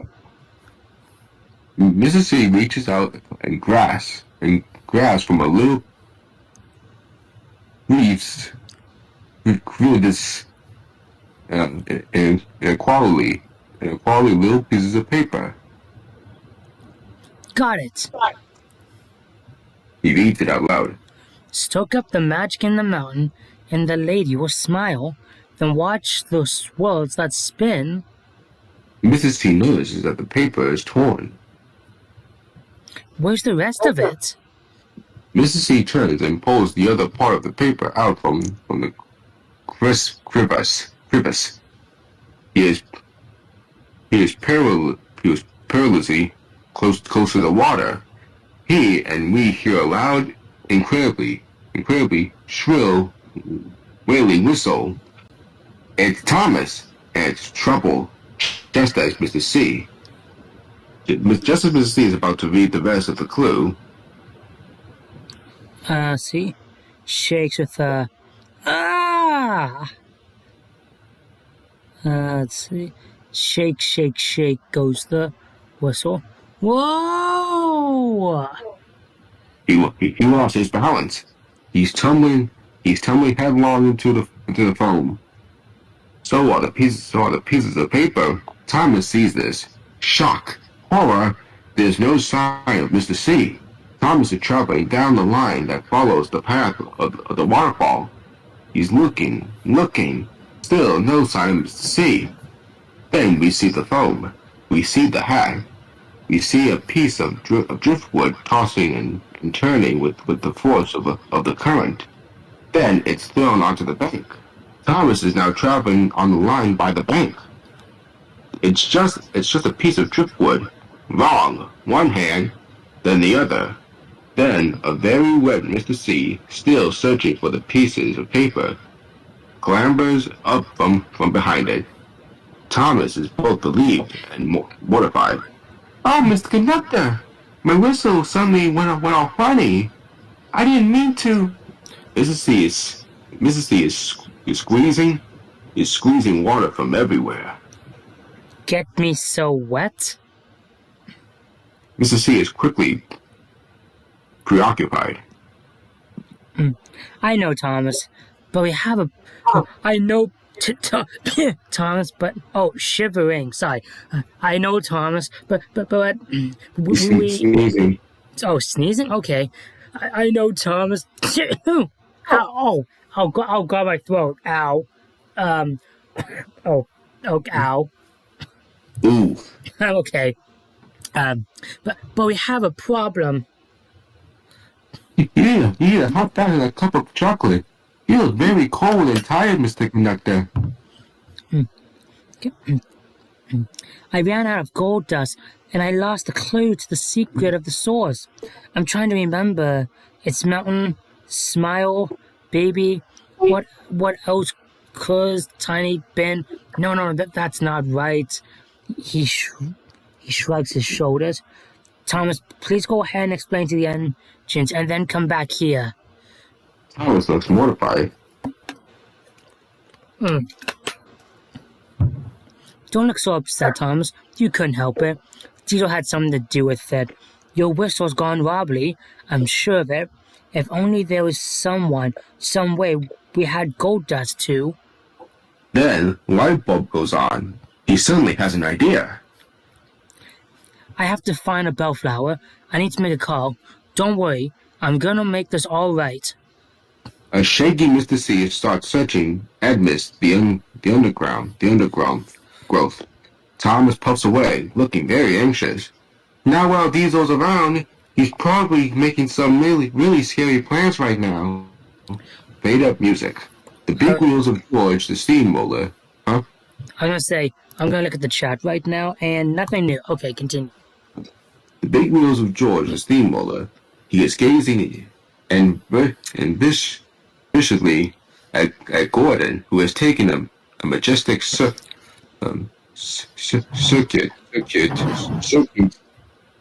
around the turntable. Then we hear the voice of Diesel 10, who is sneaking up beside him, his sidekicks Square and Dodge in tow. Charming sight, isn't it? So soothing. George is mesmerized. Imagine that's you, George, fulfilling a dream. To have your own roller rink for your wheels only. Sodor Railway Terminal. Dream Day. George dreams as described by Diesel 10. Goodbye, turntable. Hello, roller rink. Just for George forever, circling it in balletic bliss. And George now has a swooping smile on his face. Diesel's mood changes abruptly. We don't watch steam engines. Steam engines need buffers at the end of the tracks to stop them crashing. So we'll destroy the buffers, and when the steam engines are destroyed too, we can build them up again for ourselves. Brown and Dodge are listening to this with glee. George, however, is looking dismayed. We don't want twinkle toes either. I have to make sure you can't get away and go home. However, he's able to do that. It's got something to do with the buffers. I heard him talking in his sleep about buffers. So that's an even better reason to destroy him. And then I'll make your dream come true. Get it, George? Rip nervously. Got it. Good. Remember our motto. They add, we subtract. George is now blowing away. Say it. They add, we subtract, Diesel? Yes. Subtract what? Buffers, steam engines, twinkle toes. As he snakes away, Diesel grabs a piece of tarpaulin, tears it off, and hurls it towards a rubbish truck. The wind, however, whips it up and lands it across the faces of Splatter and Dodge. Was this supposed to be here? Sodor, undergrowth day. There's a scuffling sound from the mist in the growth. We hear Mrs. C's voice. Do you mind? I'm trying to make a phone call. Please don't baggage me now. Bang on cue, we see Mr. Conductor, and then yes, the Badger, who, fed up with being dumped on, exists. To Badger, sorry, I have to stay on the cover for a bit. Thanks for the hopeful. Hello, hello. Mrs. C is shaking the telephone mouthpiece in frustration, as we all do at times. In his case, however, it's a bellflower. Are you there? We hear the sounds of a real funky music, echoes of Beach Boys, but with a new spin. It's the Babe song "Summer Sunday." Dun, dun, dun, dun, dun, Oh, dun, that's dun, cool. Summer Sunday. Alright, somewhere in the world, beach day. A scene of beach perfection. Sand, sea, palm trees, totally deserted. Well, not quite. We notice that the breeze is creating a sea of rippling waves of sand. Waves of sand. There. They're skimming across the surface of the bench. There's the perfect sand wave, and there's the ultimate beach bum. The quintessential surfer waiting for the perfect wave. With one difference. He's 18 each tall. He's Mr. C Jr., cousin of Mr. C Sr., and he's British. Do you want to still do Scottish? Oh yeah, oh heck yeah. And he's Scottish. Sorry, but we can keep Scottish. We notice that close by in the water, there's something that's connected to something on the beach, looking something like a water sprinkler system. Huh. It is, and it leads us to where Junior is now. Right now, where that tiny deck chair is with an umbrella beside it.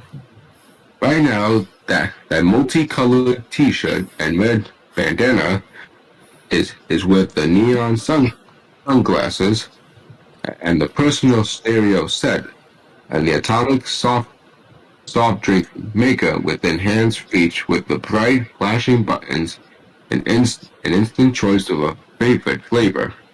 Have we spotted everything? Oh, and a seashell to the left of him. This seems to making gurgling noises. Junior, aged about 20, gorgeous, every kid's idea of a perfect hero, or will be, vulnerable, and right now, way too lazy. He is enjoying another day of a pure pleasure. He sparkles a few times just for the fun of it. He fixes his favorite drink, a summer sundae, and casually pushes a seashell towards him. The seashell. Now we can hear Mr. C Sr. Let's see. Junior? Since, Oh, sorry, no, go ahead. so do you want to voice two characters, or do you want me to voice Mr. Conductor for you? You can do Miss Conductor if you want. Junior, where are you? Junior lies back down in his desk chair, and turns on his sprinkler system. He needs to be cooler. He needs to be cooler. Much cooler. Paradise. Junior takes another sip of his drink. I'm trying to get the accent. I just got here in Clyde 9 and here I am. Well, What's the matter? if I got this and now I'm losing my energy too. Our universe is in serious trouble. You've got to come now. All right. How do I get there? On the railroad, you know that. The badger is wanting his home. Back. Yes, I'm going. Yes, I'm going now. Listen, cousin, get here as soon as you can. You have to find the source of our gold dust. Yeah, I used up most of my. Oh, yeah, I've used most of mine up already. What? Then go to Shining Time Station first, and in my signal house, in the box under the stairs, in my little emergency pouch, you'll find my very last supply. Please take care of it, Junior, and don't talk to anyone about the buffers. What buffers? What trouble?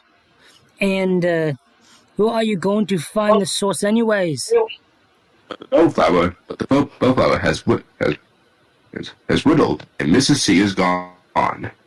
Junior takes the last sip of his drink and a last look at the rays, at the rays of the sun and starts packing up. Countryside. Countryside train station. Rainbow Sun. Lily on the Rainbow Sun. The train is slowing down. Oh, this must be Muffin Mountain. But the train keeps on going. The train isn't stopping, so it can't be. The carriage is empty, except for Lily. Lily. Gosh. Lily. Gosh, can you give me a name that doesn't rhyme with lady? Yeah, right? As the train departs, we see, but Lily doesn't, the Grandpa in a telephone booth on the platform. Muffin Mountain. Platform, telephone booth, day. The telephone booth and Grandpa in conversation. The Muffin Mountain train has been and gone, and she wasn't on it. Then the next one goes straight to Shining Time. Thank you, Stacy. I appreciate it. As he comes out of the telephone booth, we pan across to the Rainbow Sun disappearing into the distance, with Lily just visible in a carriage window. Crossfade music. Countryside, Rainbow Sun, day. The carriage is silent. Lily looks out the train and sees a boy on a white horse racing the train. It's Patch. Lily is a city kid. She finds silence scary. She tentatively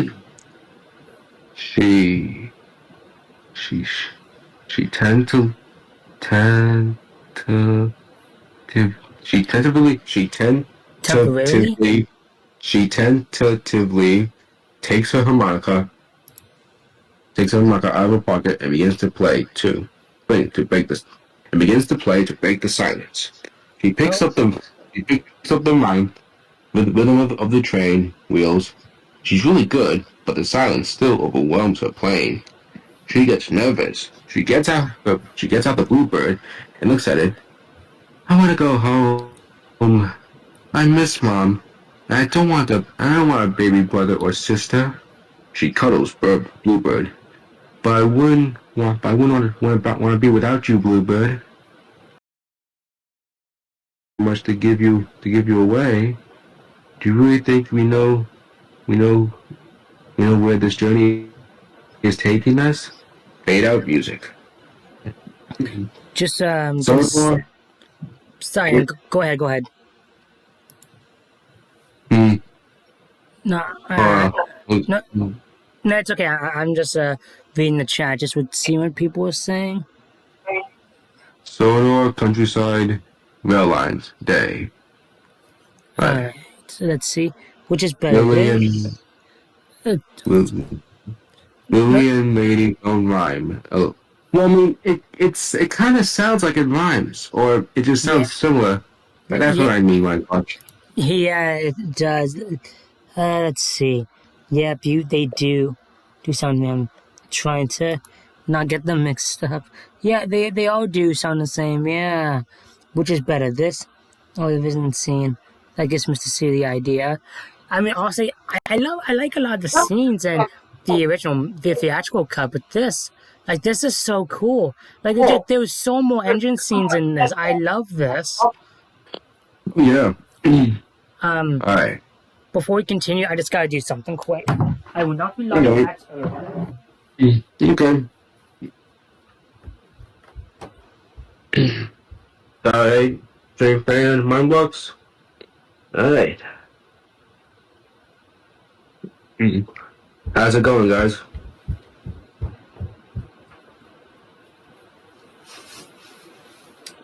Okay, I am back. Just give me a second, and then, for what I am guessing, we are at the famous meeting scene. Yep. Sodor, Countryside, Rail Lines, day. Thomas is with Toby, Gordon, and James. So what are we going to do now? We're going to do now, little Thomas. Mr. Conductor's falling down a waterfall, and it's all your fault.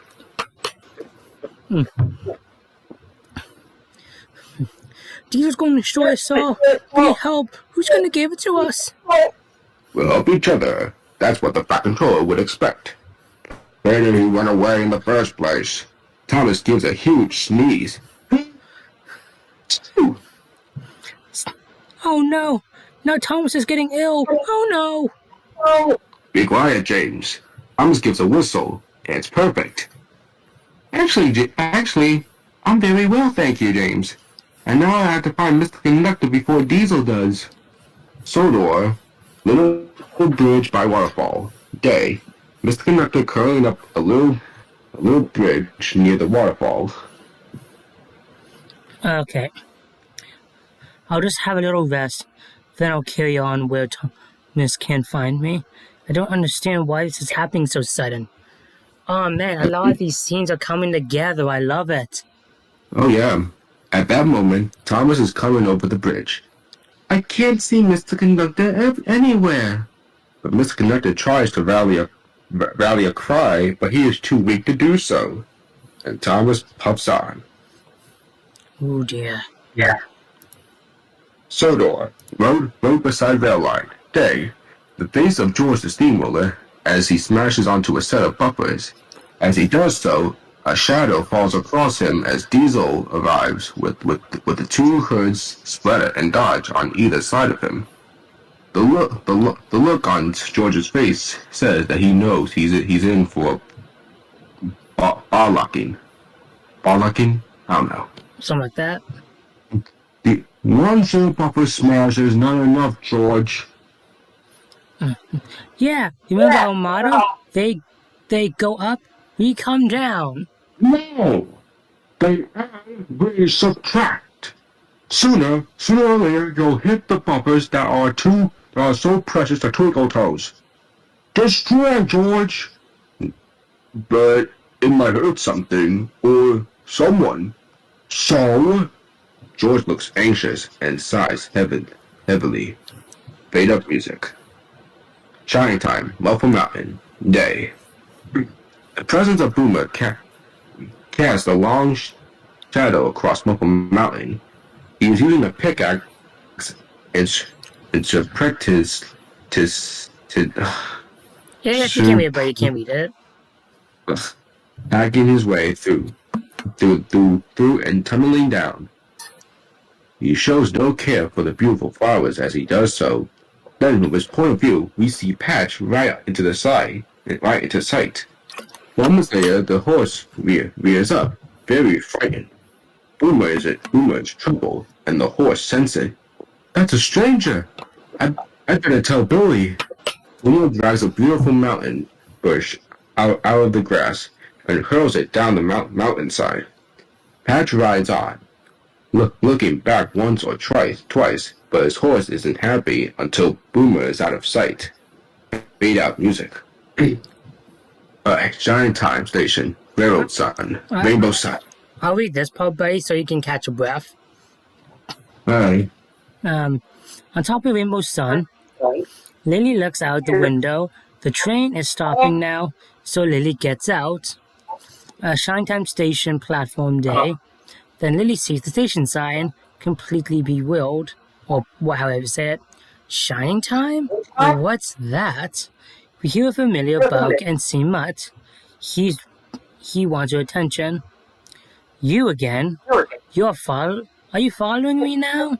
Mutt bugs again and runs around in front of her, as if to say no, you still to follow me. He's leading her towards the station house, and she does so. They notice the boy on the white horse that she just saw through the carriage window. Patch is riding with clear a grudge towards Billy. Shining time station. Nearby meadow day. Patch joins Billy by the meadow that lies next to Shining time station. Go ahead, buddy. Alright. Mr. Two Brothers! I've seen the stranger and he looks like he's trying to find something inside the mountain. Thanks for telling me, Patch. I'm sorry your horse was frightened. What's the stranger looking for, Mr. Two Feathers? His name is Boomer, and he was here once before, a long time ago. He wants to settle an old fight with Bernard Stone. I think it's about an engine. I think that's what he's looking for. Could the engine have has something to do with the shadowy lines on your map? It's possible, and if that's true, then I think it'll help make this valley more beautiful. Then Billy looks out over the meadow. Everywhere is still. It's late afternoon. The meadow is drenched with light. Although it's filled with flowers and grasses, if you look as Peck looks, there are two almost imperceptible thin straight lines where no flowers are growing. Mr. Two Feathers, why are no flowers growing in the middle of this meadow? I've never noticed that before. A gentle wind is blowing the grasses backwards, backwards and forwards, giving a shimmering effect to the lines where no flowers grow. It reminds us of the effect in the sky that Lily noticed in the big city. Lily is on the steps of the station, with Mutt beside her, and she noticed too. Those lines almost look like a railroad track, but maybe it's just the light playing tricks. Maybe. We look again across the meadow. A shadow falls across the mountain, lengthening onto the meadow. A cold wind drifts through the grasses. I'm just gonna read the chat for a second. Let's see. They should have added more engine scenes. Final movie and original script. I like how Mr. Conductor writes the clear on a piece of paper. Puts on a waterfall and sees Thomas again and a badger. Oh man, that's the funniest part of the script in my opinion. Yeah, like legit reading this. Like legit, this movie is more of a Thomas movie, which this honestly should have been the movie.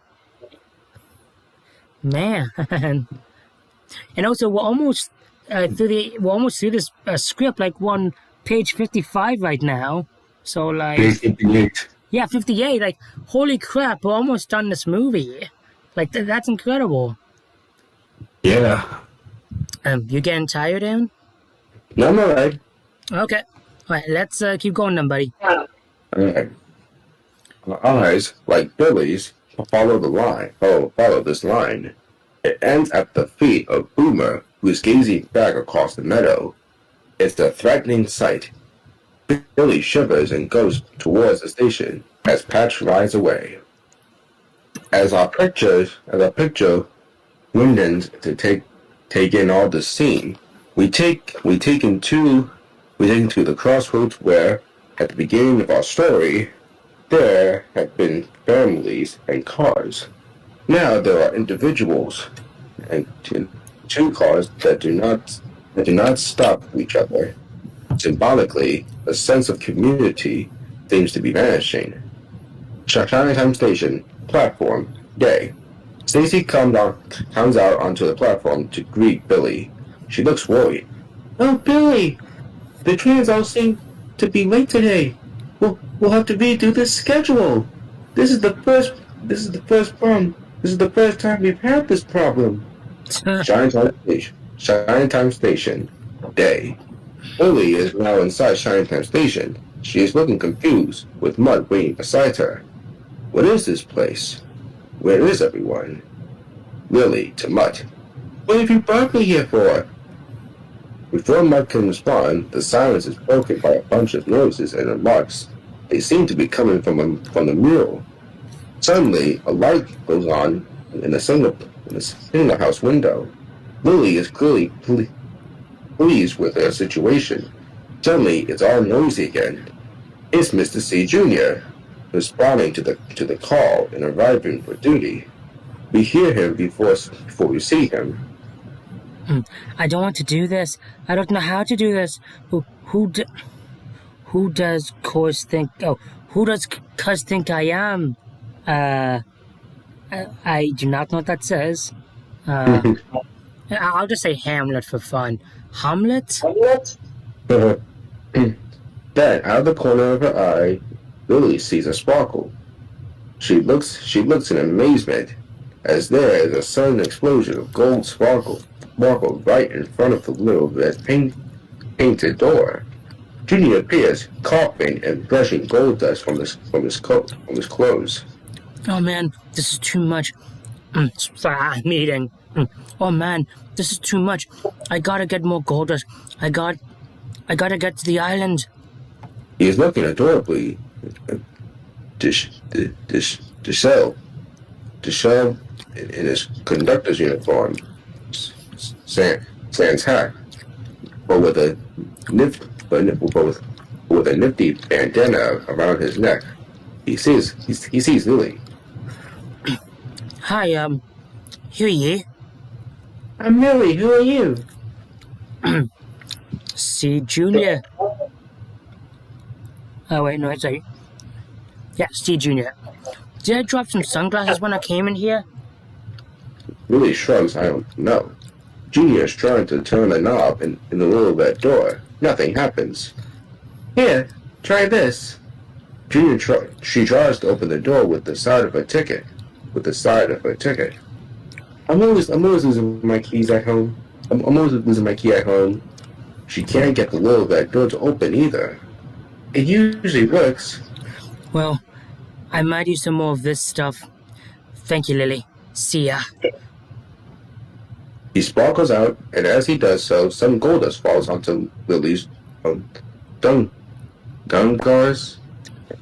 Sure. Lily is peering from. What did I skip some? Nope. Lily is peering through the little pane window. Stacy interrupts her just as Lily is coming out of his workshop. Are you Lily? Are you Lily? Startled, Lily turns and nods. Stacy is clearly relieved. Your grandpa's very upset. You got the wrong train. I better take you back to Muffin Mountain. Mug comes bobbing across the station to greet Billy. Is this where he lives? He came all the way from the city with me. He's the reason why I'm here. Followed him onto the wrong train. Billy, this is Bennett Stone's granddaughter. Billy is mentally putting the pieces together. Howdy. Oh, wait. Then to my... So what's all this about, Mutt?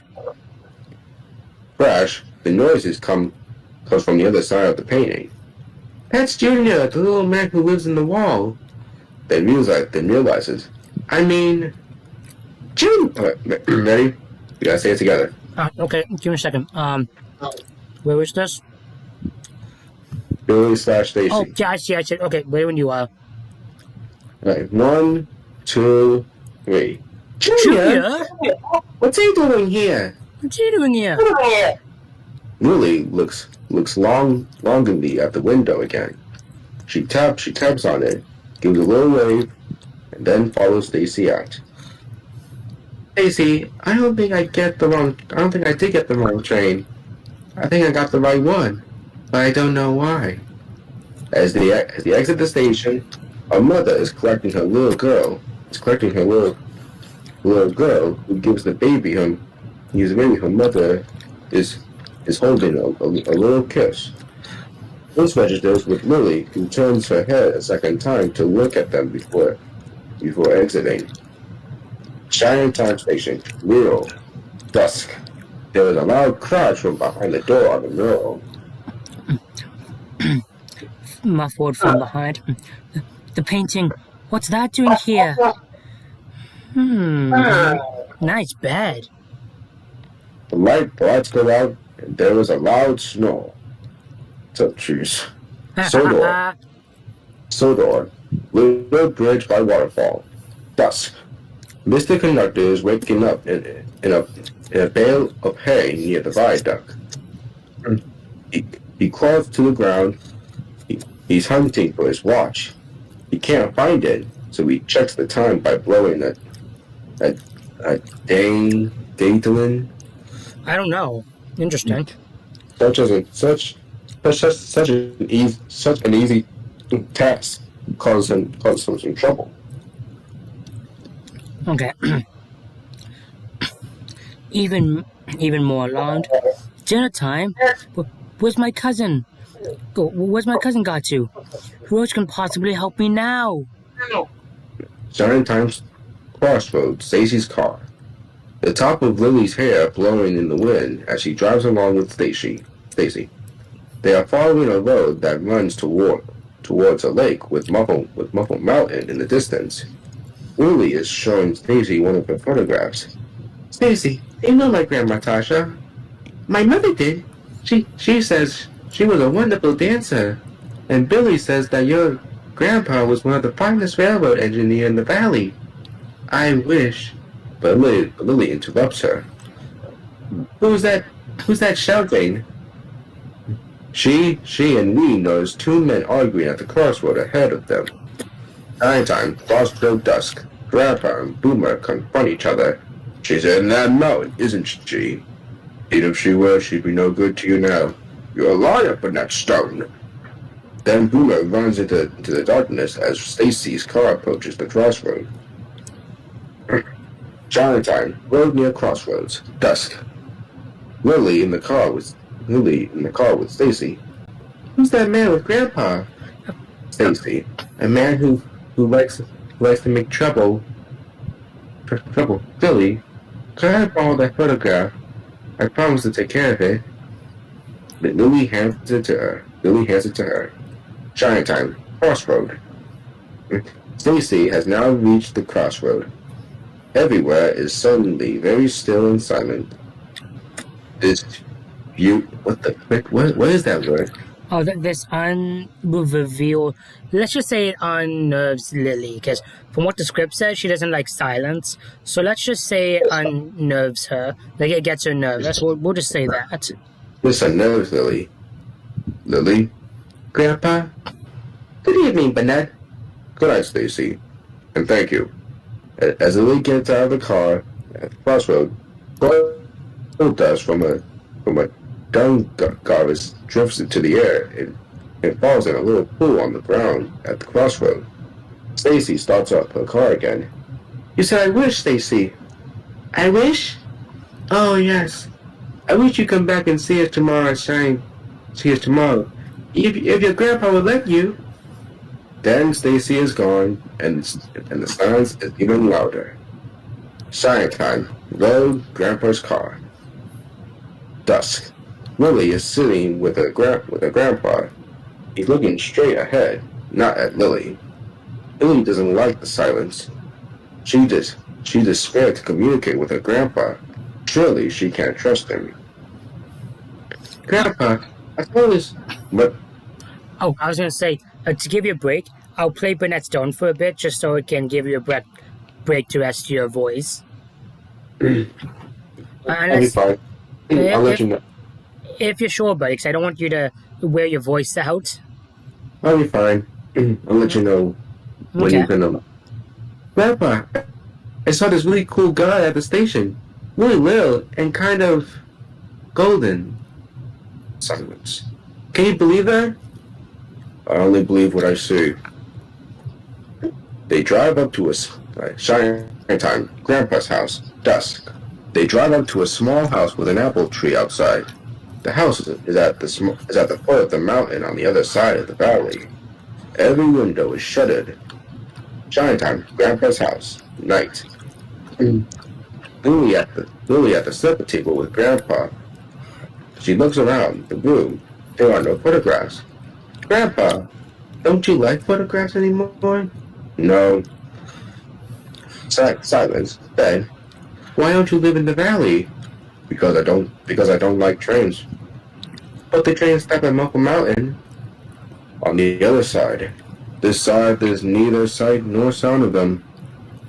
Are you sure you don't like trains, Grandpa? I'm sure. Lily is about to say something else, then decides against it. She stands up and gets something out of her pocket. It's the friendship bracelet. Here, Grandma. Here, Grandpa. This is for you. I made it. I hope it fits. She goes to put it on her grandpa's wrist, but he stops her. Thank you, Lily. I'll do it. Lily picks up the dishes, disappointed. When she left the room, you see Grandpa taking his wallet out of his chest pocket, and then from inside his wallet, He slowly takes out a photograph of a beautiful young woman. The bracelet is still on the table. Then he gets up and turns on his turntable. We hear the living sounds of a beautiful waltz song. He loves, she loves. Okay, so Is this was that the song from the director's cut? I kind of wonder because I heard Humming Man, like when he was making the movie, one of the original songs he did was Some Things Never Leave You, and he never mentioned it was in the original script. So I think that was originally made by him. So it must have been. That's really that actually would make more sense because remember when we were watching it and it sounds so lovey-dovey. That might actually be it. I mean, I'm fine with it. It's just, it's okay, but this is tough. Yeah, like Some Things Never Leave You honestly feel a lot better. Before we continue, I'm just gonna see what the chat says. Let's see. I wonder that couldn't fit with the other script, probably because George Martin was never found. Chef de Canada is a flower, probably. Yeah. Yeah. Okay. Let's continue, buddy. Song He Loves, She Loves, to be announced. Grandpa is listening to this in his shuttered room. Shining time, Grandpa's garden, dream, day. Black and white images of a young woman and of a young man and woman dancing together in the sunlight. We recognize the place as being underneath the apple tree in Grandpa's garden long ago. Shining time, Grandpa's house, present day, night. The door is ajar, and Lily is listening and looking at her grandpa. He looks up. That's Grandma's favorite song. Quietly, but not unkindly. Go to bed, Lily. Yeah, I didn't like it how he said that in the director's cut. Shining time, Grandpa's house, Lily's room, night, 86. The moon is out. Lily is in bed. Fade out music. She gets out. She gets out and goes to the window and opens the shutters just a tad.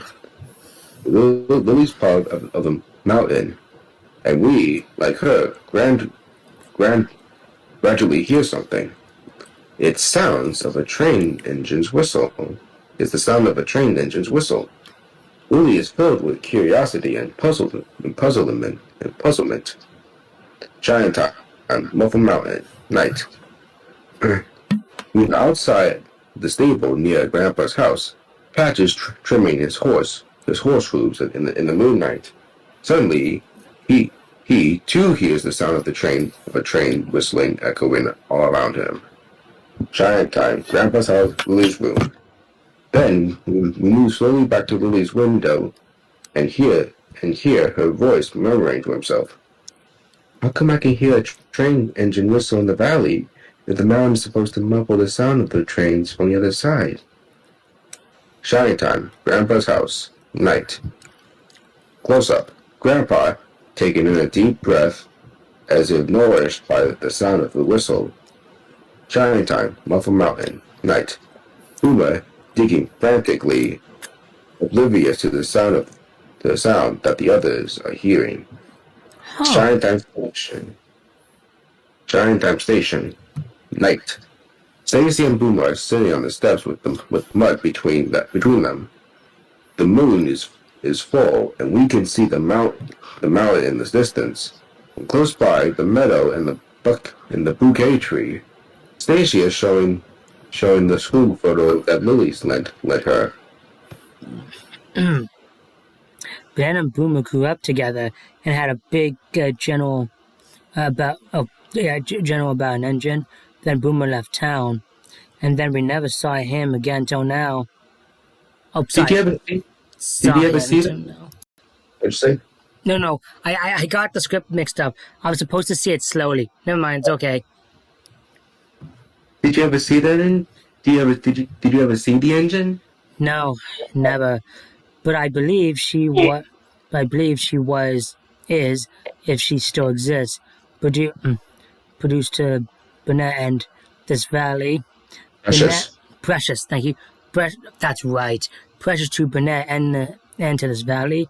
Burnett had 3 passions in his life: Tasha, trains, and this valley. Stacy is gazing across the meadow.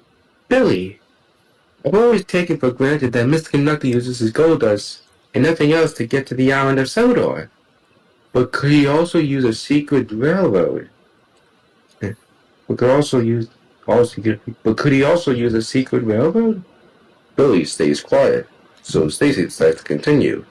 And maybe the magic that we know is all around us in this valley is because of the gold dust and the railroad and the mysterious engine, too. And that if anything happened to any one of them. Suddenly, Stacy noticed the bouquet tree. Billy, look at the bouquet tree. It's losing all its blossoms. It's much too early for that. Billy gets up. Stacy, whatever the answers to the questions are, we'll find the solutions. Now, I better get Mud a supper. Good night, Billy. We leave Stacy looking at the photo together with the painting of Burnett as a little boy. She seems to be making up her mind about something. Alright. Sodor, countryside, night train, straight up music, night train. Should we sing it for fun? Oh, I'm ready to find the lyrics. Okay.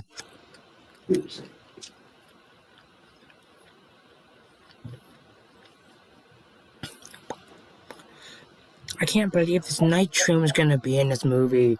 Why did they cut it out? I don't know.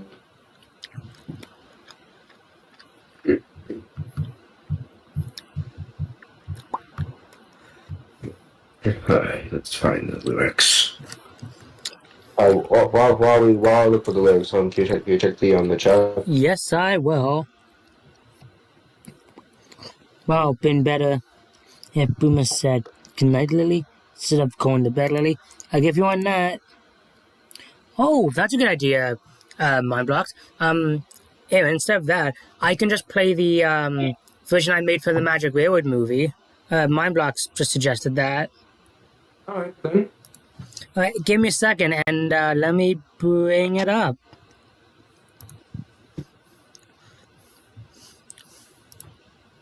Magic Railroad, a movie. We may not be able to sing this because it's edited, but that's okay. It still fits the mood. Alright. Night.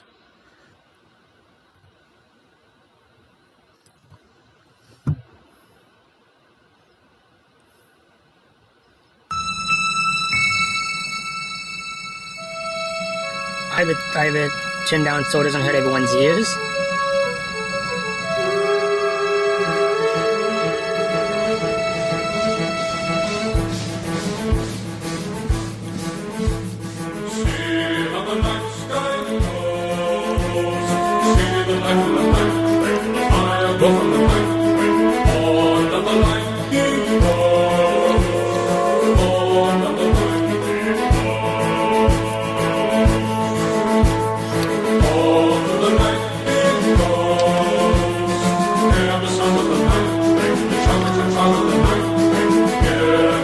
Nice idea, Mind Blocks.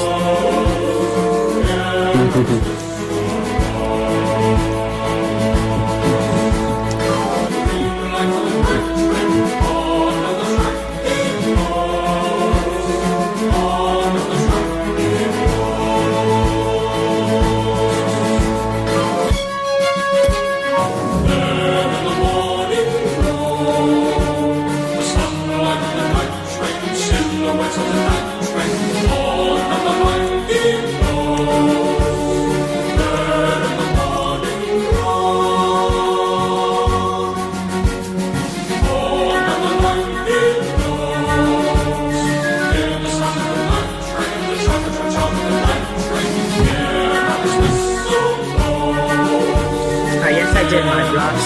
Yes, I did.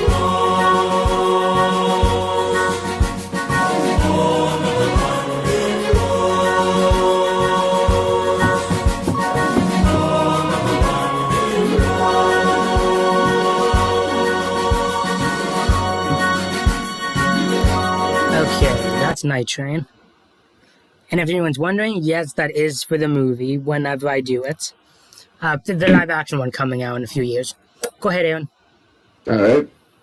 Alright. Sodor countryside night.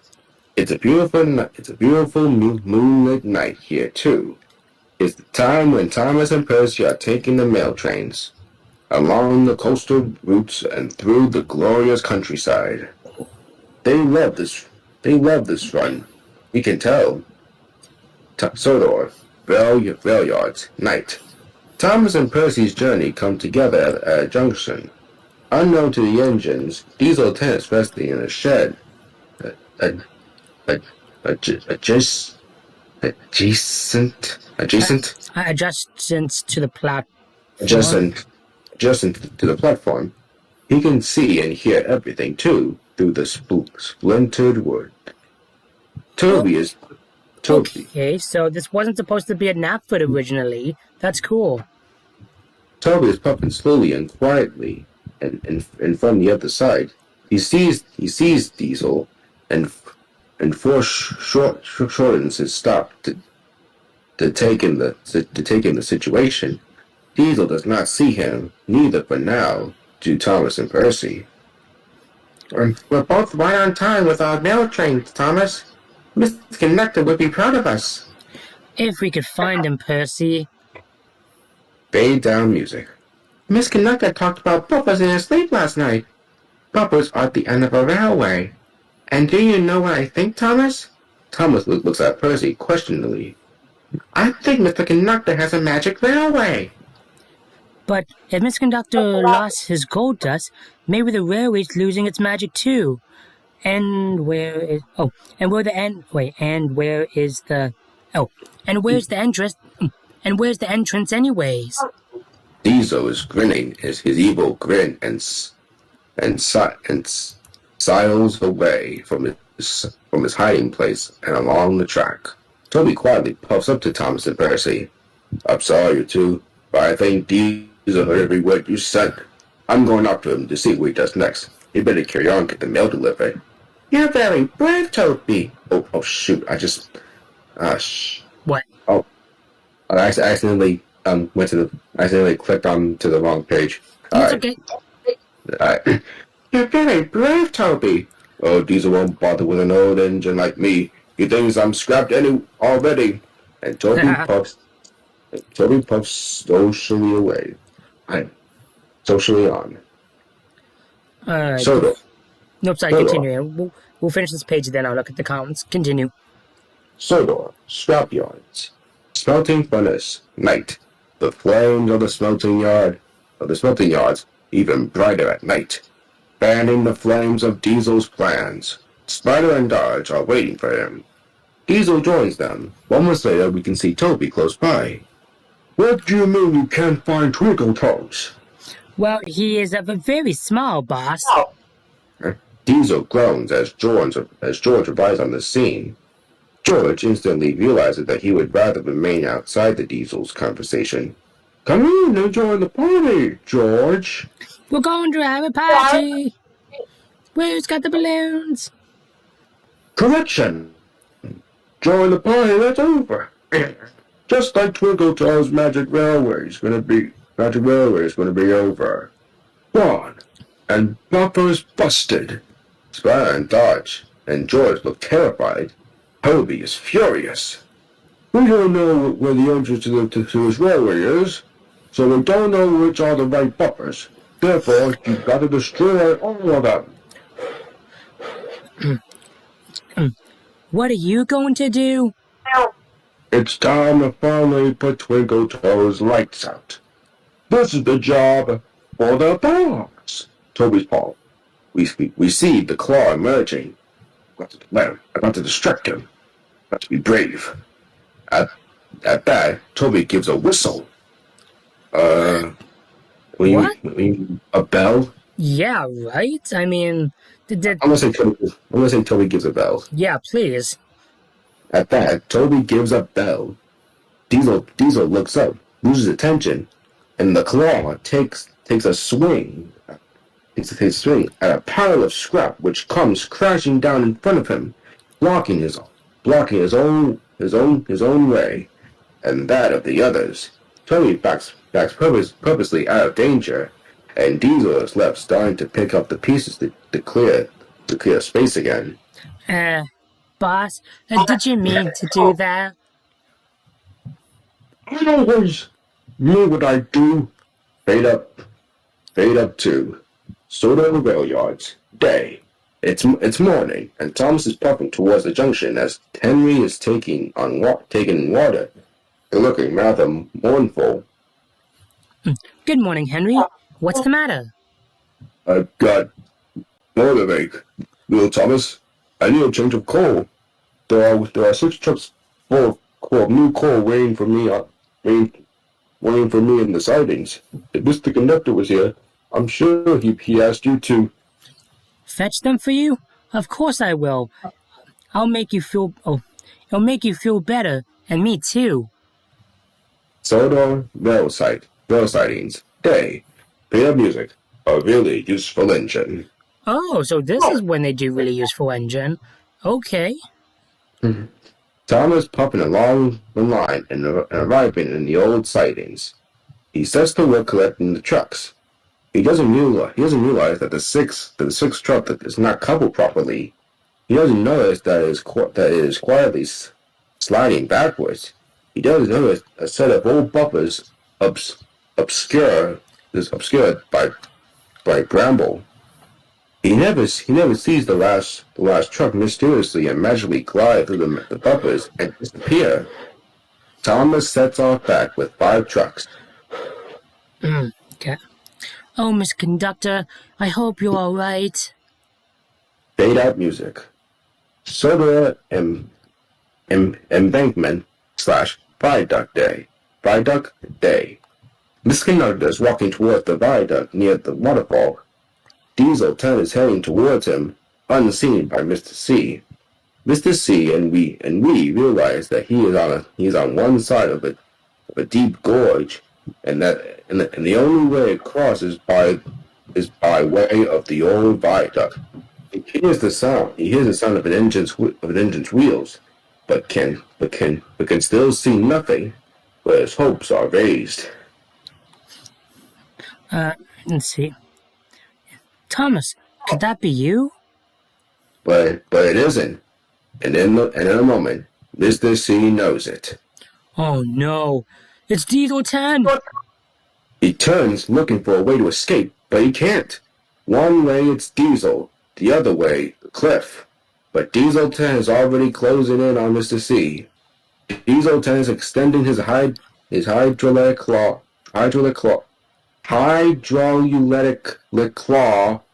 and Mr. C is trying to dodge it. He's trying to reach for something in his pocket. He can't. It's too late. It's too late anyway.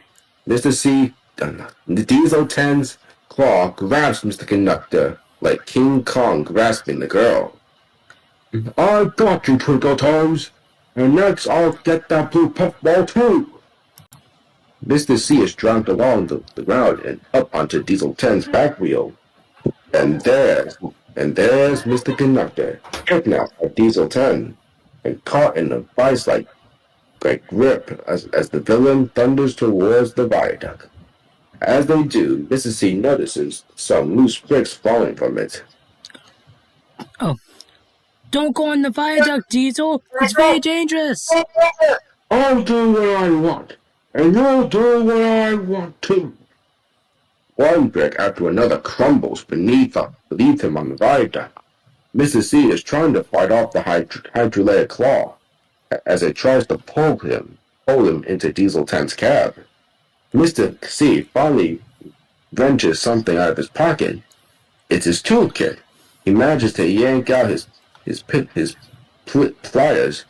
The clip holding the pipe to the claw has 2 wires, one green, one blue. One of these cables opens the claw. The other one will tangle it. Which one am I going to cut? Please let this be the right one, please. Let this have enough strength to do this and escape from Diesel. I have to survive. I have to find more gold dust. And the universe needs us. There's no time to lose. Here we hold our breath. He cuts, and yes, it opens with a steely screech. It's the right one. It drops Mr. C, who clings to the wheel. But then his strength gives, and he can hold on no longer. He drops away, bounces onto a bush, which in turn sends him flying through the air. His resting place is in the spooks of a windmill, where a cushion just happens to be resting. As Mr. C lands, he turns to the camera and says, Oh my god, this was in the original script? Okay. Did you put this here for me? You must have known I was coming. How very touching of you. And Mutt, I hope you're thinking of me too. I hope how to sort things troubles out, including giving my young cousin the hurry up. "Dying time." Grandpa's. Sorry, I just want to go through the chat first. Now, unless you want to do one more page, then we can do the chat. Yeah, we can meet the chat. Okay, let's see. Yeah, okay. You think that one is better than the old one? No. The song. I prefer his first version of the song. Let's see. Awesome that you're using that for the Magic World movie. This time he is the same size as the human you fool. Oh, just call the Claw Pinchy. That's funny. Sorry, I would love to, but I'm just reading the script. Yeah, it's the original script, mind blast. First of all, whistle? So Toby has a whistle in the original script. I don't get that. I kind of wondered, did steam trams have whistles and bells? I don't know. You'll never explain that. Here, give me a second. I actually need to look this up. Steam trams. Oh no, do steam trams. Oh, I'm not gonna spell this right. How do I spell whistles, Aaron? Whistle. It's WH. Okay. ISTLE. All right. TLE. I gotta actually look this up. Steam train. Steam? No, I don't want that.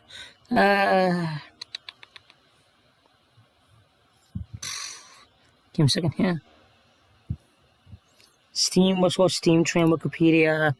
Let's see what this says. Oh, I may not be able to find this. Yeah, okay, I'll just look through this later and figure it out. Just give me a second, Aaron, and then because I just gotta use the washroom, and then we'll continue, so. Yeah. Alright. I will not be long at all. Take your time.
Okay, let's continue. Alright. Okay. Alright. Shine time. Grandpa's house. Garden. Day. Okay. Billy is sitting alone in Grandpa's garden. Clearly bored. Storyteller, adult Lily. Not sure exactly what to do.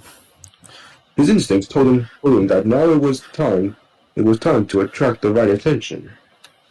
As our storyteller says this, we see Mud running towards us down the road and into Grandpa's garden. Mud sees Lily, who jumps up in surprise. And a smattering of gold dust from her degrees. The Garrus falls on a leaf. Then Mud immediately starts barking at the shuttered house. Grandpa comes out into the garden. Mud dashes away. Grandpa starts fixing some branches. The apple tree. Was that a dog I hear barking? Yes, but he's gone now. Sunlight is making beautiful patterns on the branches of the tree. You can't help but notice the way Grandpa takes a moment to gently trace their path with his fingers. This gesture seems out of character with the shuttered, gruff exterior of the man.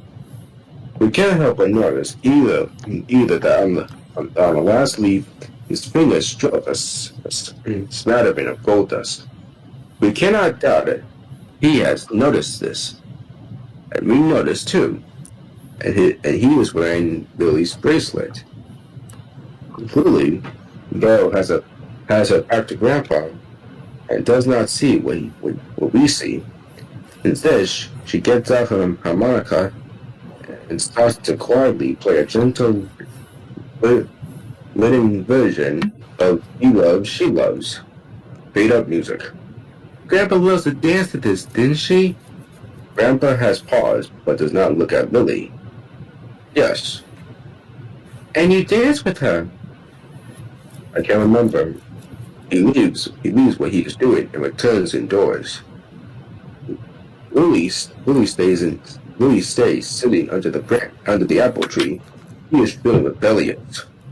Yes, you can. Fade out music. Then she and me hear a voice. It's Patch. I bet you don't know how to climb it. Lily looks up as Patch walks around in front of the tree. Without saying a word, Lily suddenly jumps up and climbs the tree. Fast. Where'd you learn to do that? On my fire escape. Lily is now climbing back down the tree. Lily, do you live here? Yes, my mom and dad run the stables. The stables. Stables. Grandpa is now returning to the garden. Good morning, Patch.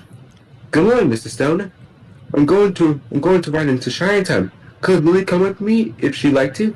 I'd like to. You can go. Be back by sunset. Lily's surprised he's agreed. Do you want to come too? Yeah. Grandpa remains legitimate and enigmatic. House. Yeah, it doesn't matter, but it's okay. I never go there now. He returns to fixing the tree. Hi, Grandpa. Shine time. Grandpa's house. Gatepost. Day. Lily and Pat at the gatepost. Mud is waiting for them. So, have you ridden a horse before? Lily shakes her head. Pat seems pleased. It makes up for before. It's easy. You just get up and ride. They climb onto the horse and ride away. Yeah, is right along. not that easy. Well, for Pat it is. Yeah. Mutt is running along beside them, and then goes on ahead. Shine time, Muffle Mountain, lake, day. Lily and Patch are riding around the lake. Muffle Mountain is right beside them. Patch is clearly observing something. The birds are usually here by now.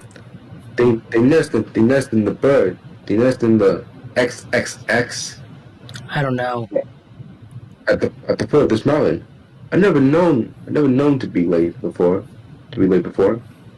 Patch, Grandpa says that trains don't go up that mountain.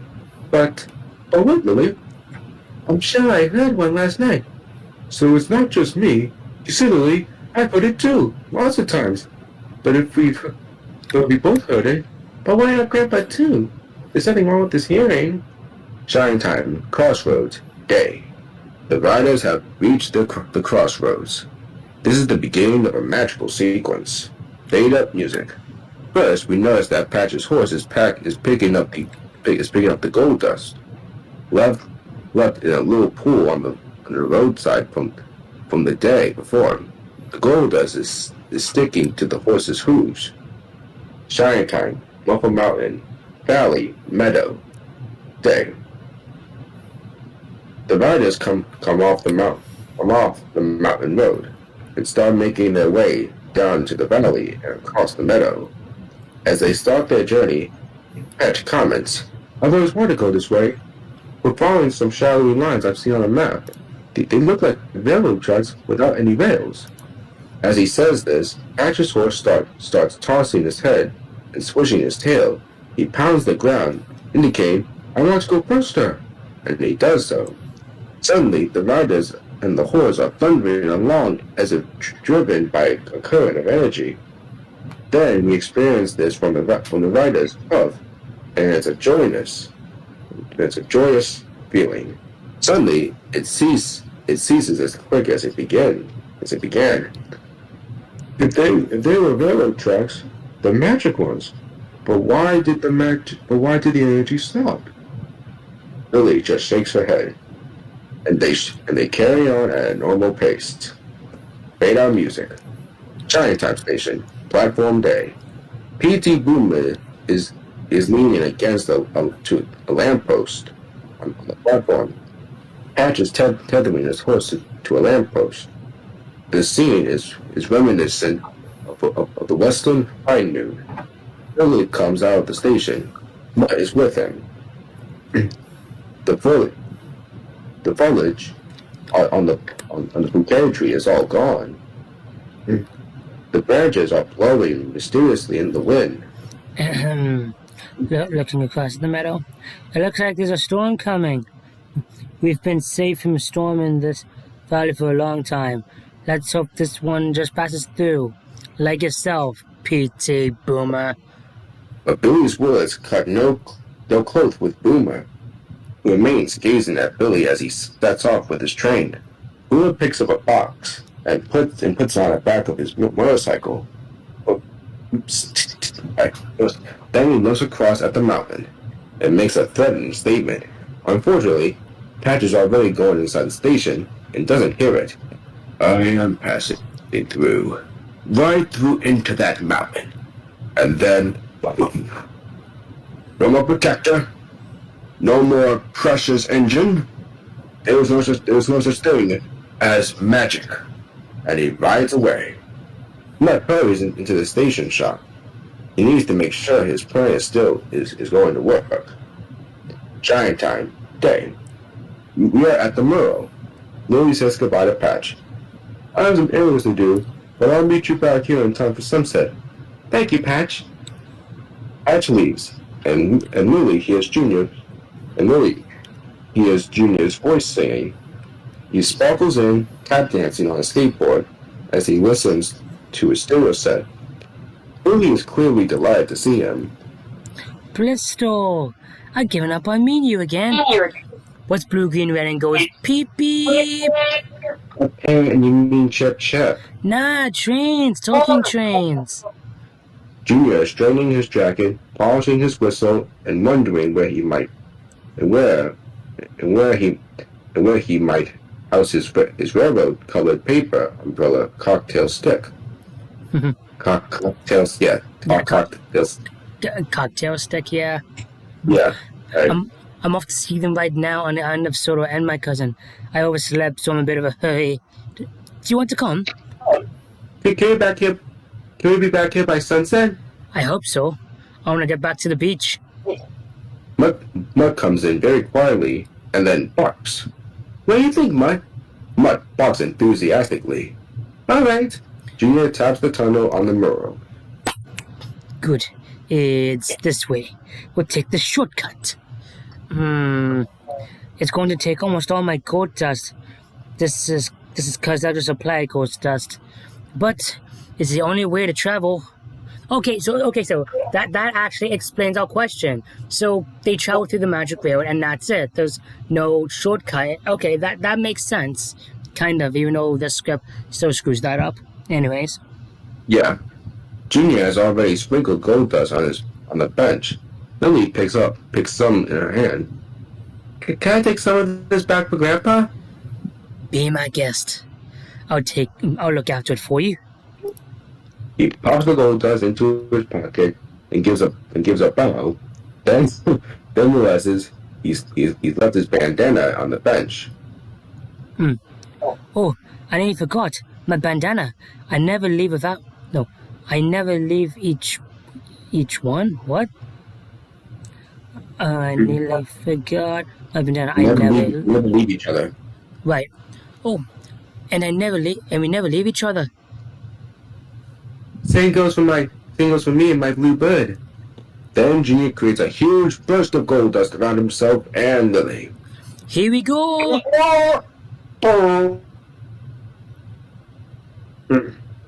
Muffle Mountain, Magic Railroad, day, made up music.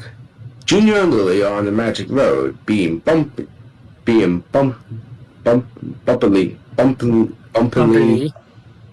swept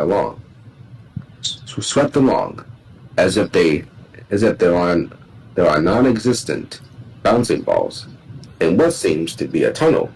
Junior is tossing around his last supply of gold dust as he and Lily pop in and out down the track.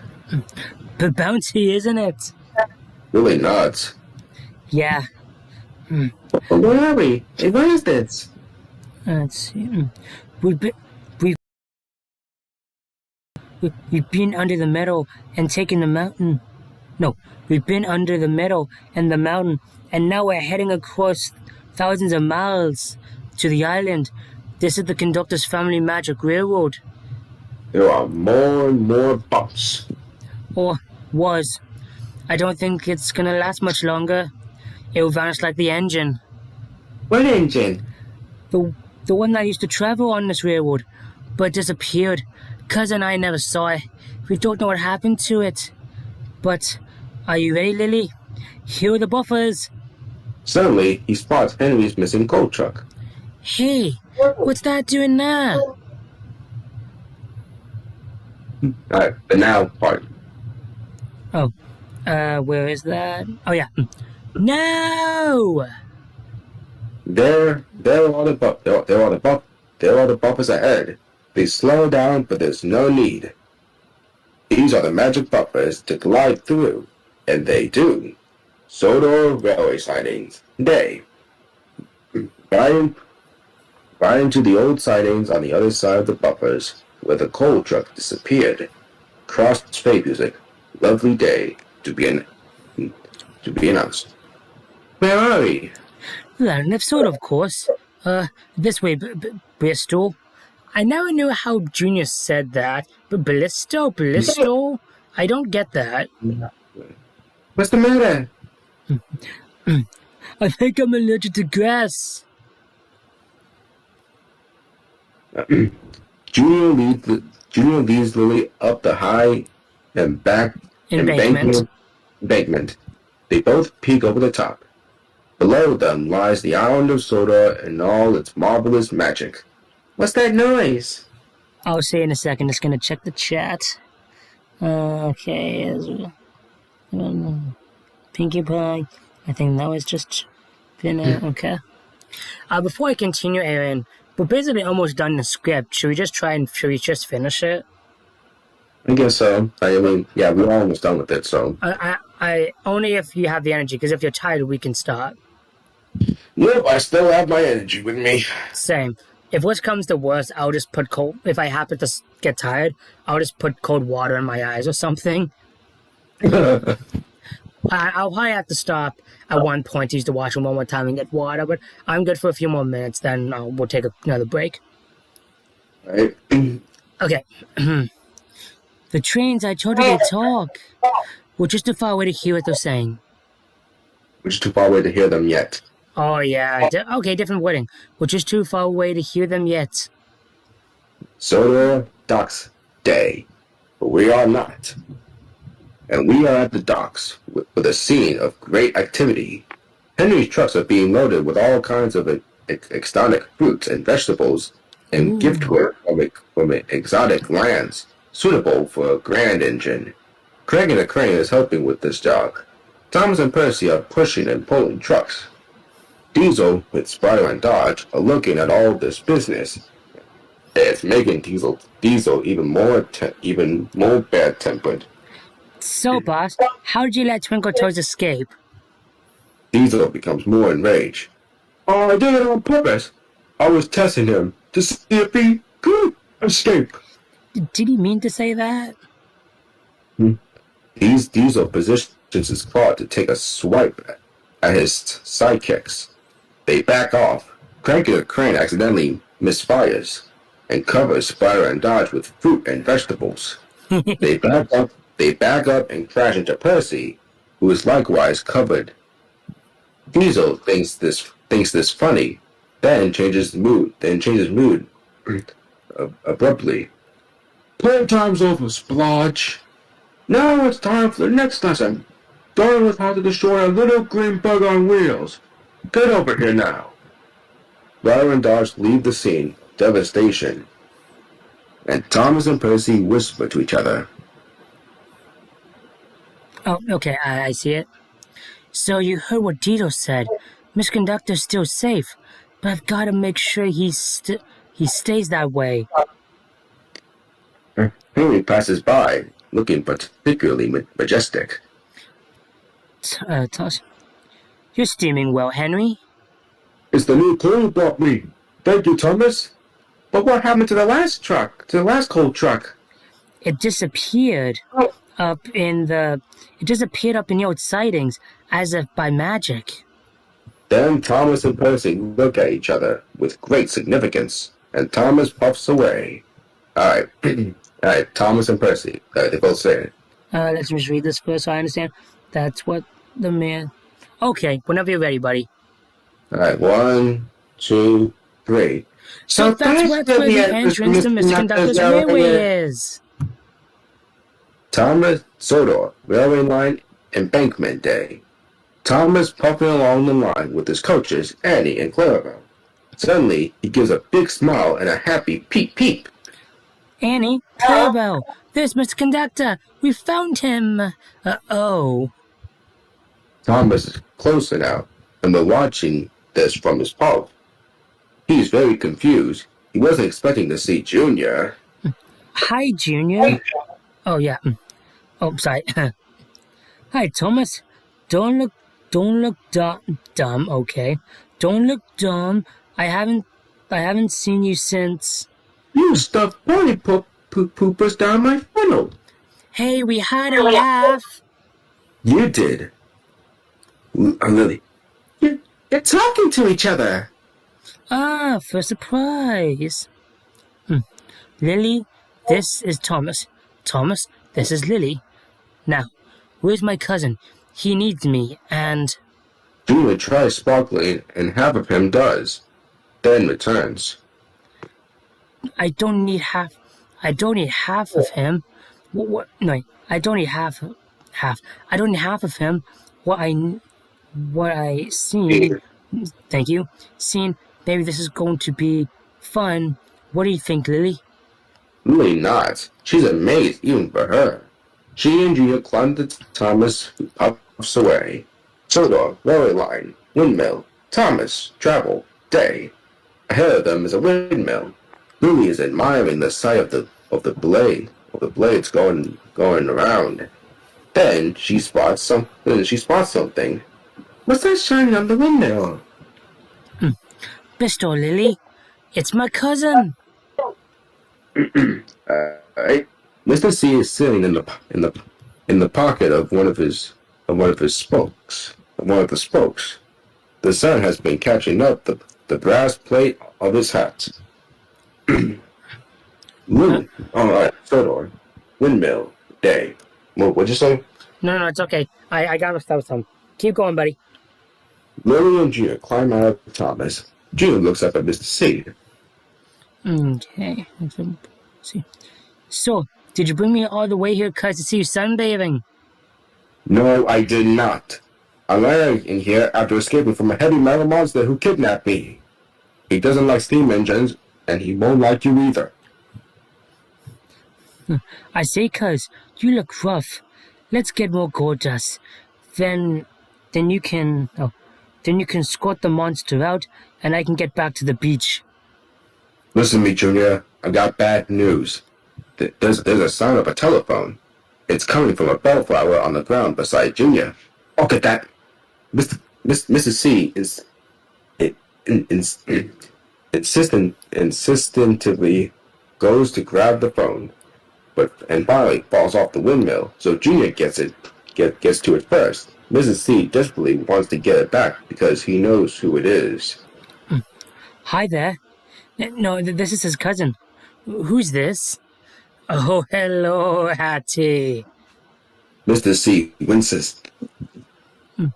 Yeah, he's laying around here somewhere. Mrs. C squirms with embarrassment.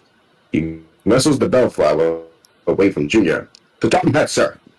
He just want to be funny. No, sir, he's not a puppy. He's an unruly, unreliable English puppy who needs a good trainer.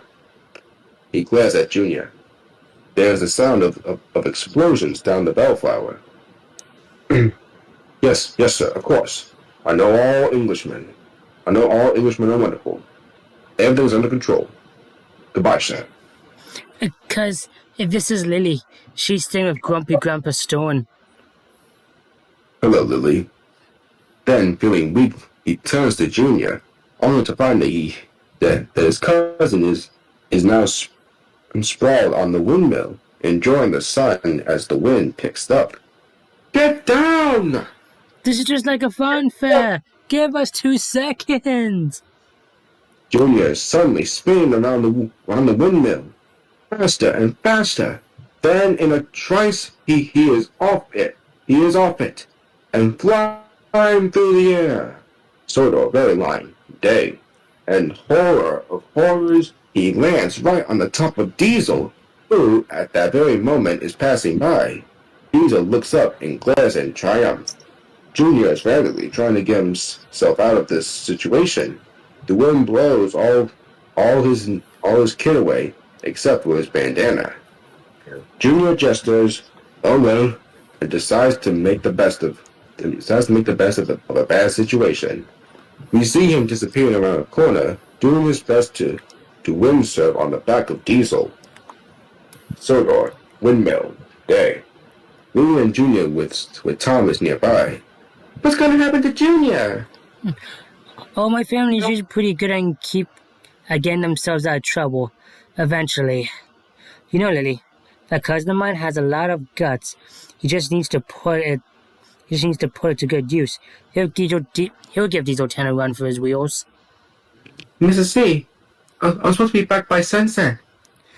Oh, I'm sorry, Lily, but maybe your grandpa knows where you are, where to find you. He does?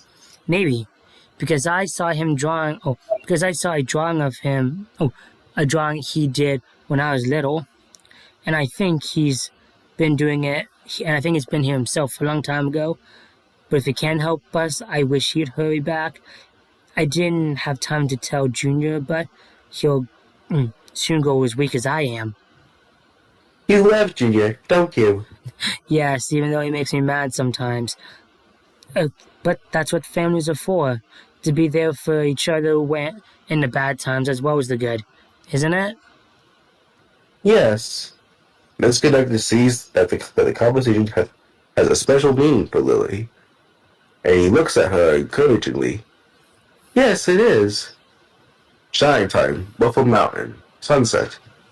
It's sunset, and Grandpa is standing by the rock face. looking down to the lake. Well, Sorry, buddy? I wish I knew. I'm sorry, Mrs. Toad. She wasn't back at the station when I went back for her, but I promise I'll find her. The man and the boy stare at each other out. Then Grandpa returns to where he was looking, and Patch goes to collect his horse. Then, it's not your fault. Mrs. Stone, I put an Indian's whistle on this mountain. You heard wrong, Patch. Anyway, I'd be too deaf to hear. Grandpa starts walking back down the mountain. But Lily said you heard a dog bark. Patch goes to get his horse. He is now alone. Or is he? He hears a rustle and whips around. It's P.T. Boomer. You never hear wrong, do you? Now, where exactly did you hear it? Boomer goes to grab Patch, but his horse is too fast for Boomer, and he gallops away. Giant time Station. Rainbow Sun. Sunset. Beautiful sunset scene and beautiful train. It's Billy driving the Rainbow Sun. Stacy is with him. Fades out music. Patch races to the train as it stops. It's a two-fellows! I'm sure Mrs. Stone knows the secret of the mountain. There's an engine in there. But now, because of me, Boomer knows it too, and is putting us all in great danger. And I don't know where Lily is. Lily must be on the island of Sodor. I don't understand why she can't come home. Sodor, branch line, dusk. It's dusk, and Percy is traveling along the line that leads to the old sightings. Yes, I'm frightened. No, I'm not going to turn back. I'm a really useful engine. Useful engines aren't scared. I have to make sure these sightings are safe. I have to make sure the magic railway is safe. Mr. Conductor needs it. Percy hears strange noises. Then he hears an owl hooting. Shouldn't my distance. I hope those signs aren't haunted. He carefully eases towards those sounds coming from the sightings.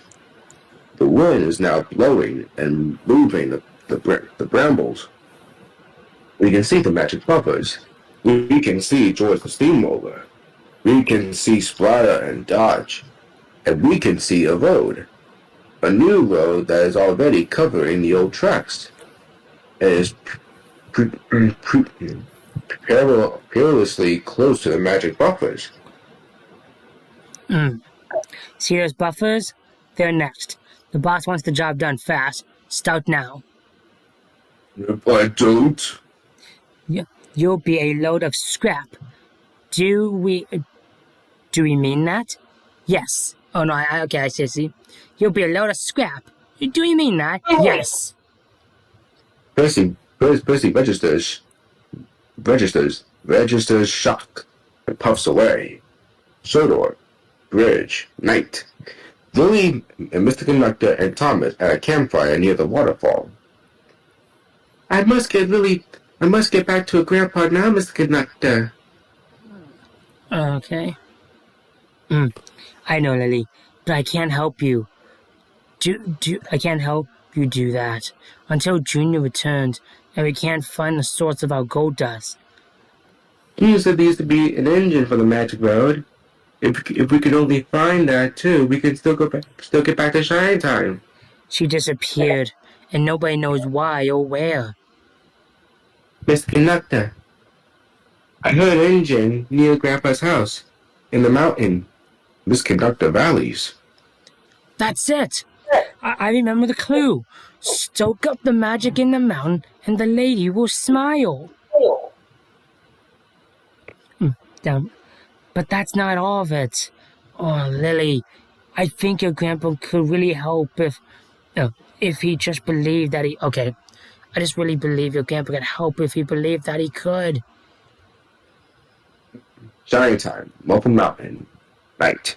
There seems to be nothing in the darkness, and then we see we see hands, Grandpa's hands, casting away cobwebs.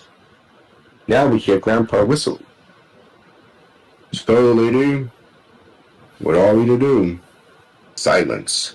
Then we see a gleam of something golden. It seems to be taking shape. Grandpa is finding the lights, and as he does so, revealed to us is Lady, the most beautiful little steam engine with golden trim. She does not have a face like the engines on the island of Sodor, but she still seems to have an extraordinary presence. Again, we hear echoes from the past.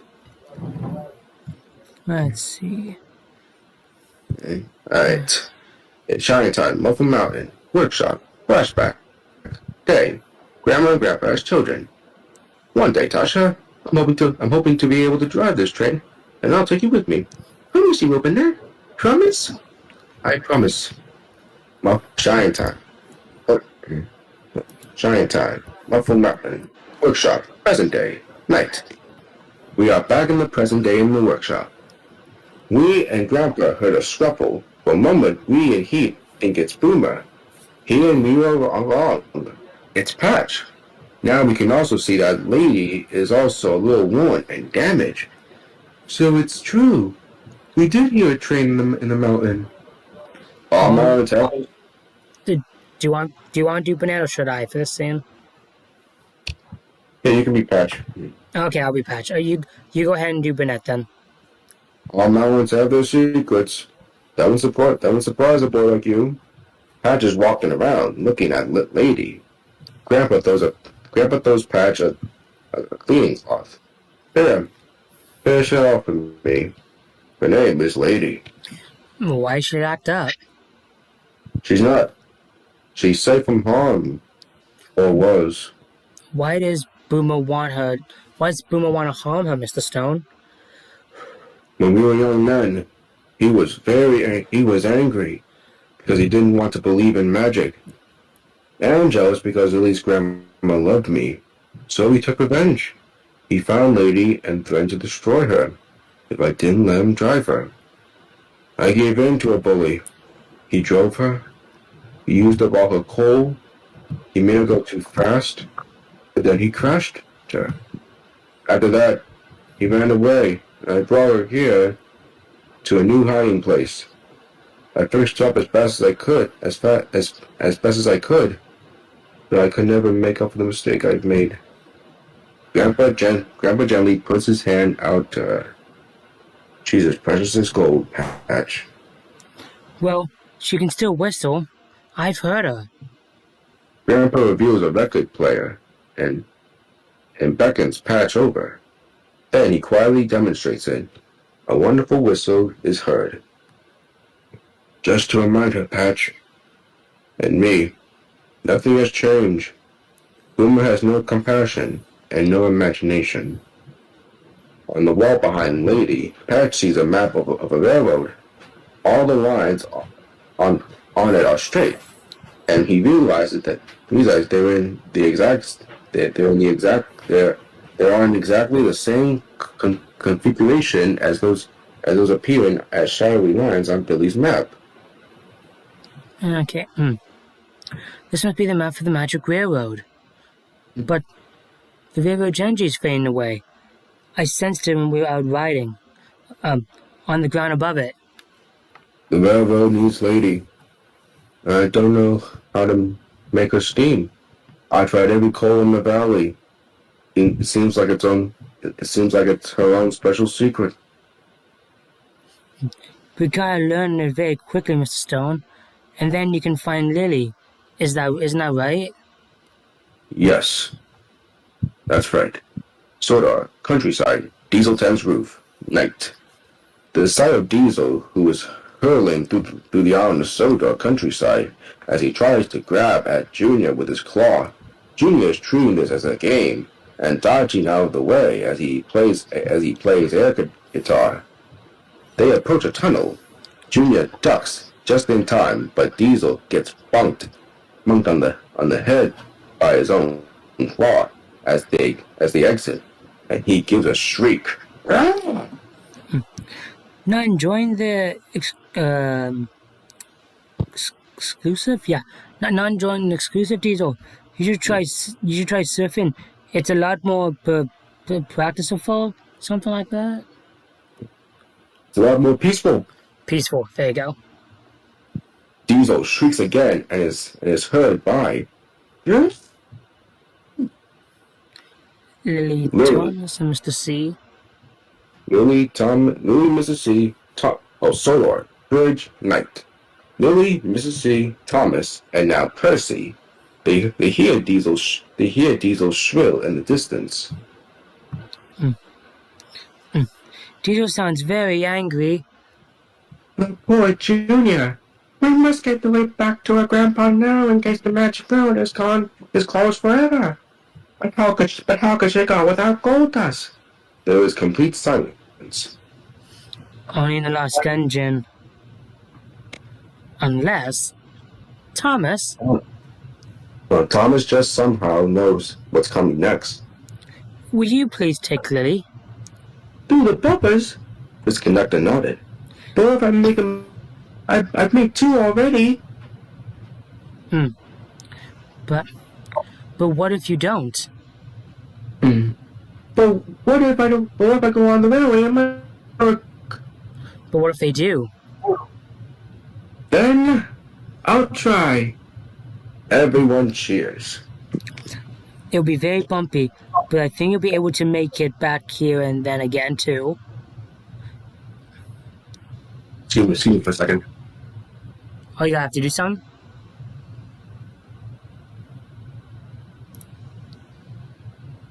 Hold on. Just give me a second, Stitch. No, that's fine, buddy. I gotta do something quick too, so I'll be right back.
Just give me a second, Aaron.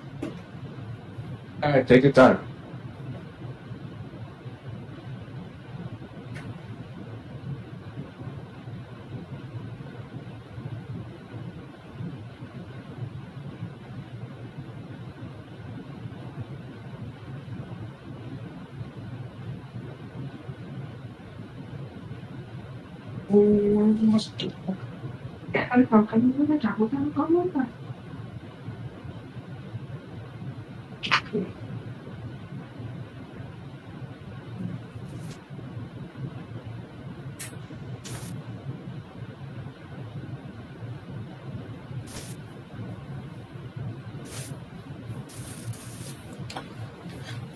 Sorry about that, Aaron. Okay, give me a second. No, To no answer more. your question, by the way, train fan, we're gonna finish the script and then we'll go into bed. Then we're gonna end the stream because we come this far. Might as well end it. Yeah. Right. Let's see. Alright. Thomas looks alarmed. Okay. Thomas looks alarmed. Let's see. Thomas looks alarmed. Lily, take my hat as a keepsake. Thank you, Mrs. C. I'm sure it will bring us luck. Lily puts the hat in her knapsack. Sodor, magic bumpers, night, later. Close up, the magic bumpers, and then we see Thomas approaching the whip around to his pub. Oh, shit, and ashes. What's going to happen now? The bumpers get closer and closer, and then, yes, he and Lily are going through.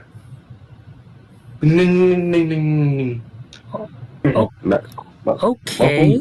Apparently there was a song called Thomas and the Magic Railroad. Love to hear that. Yeah, same. Magic Railroad.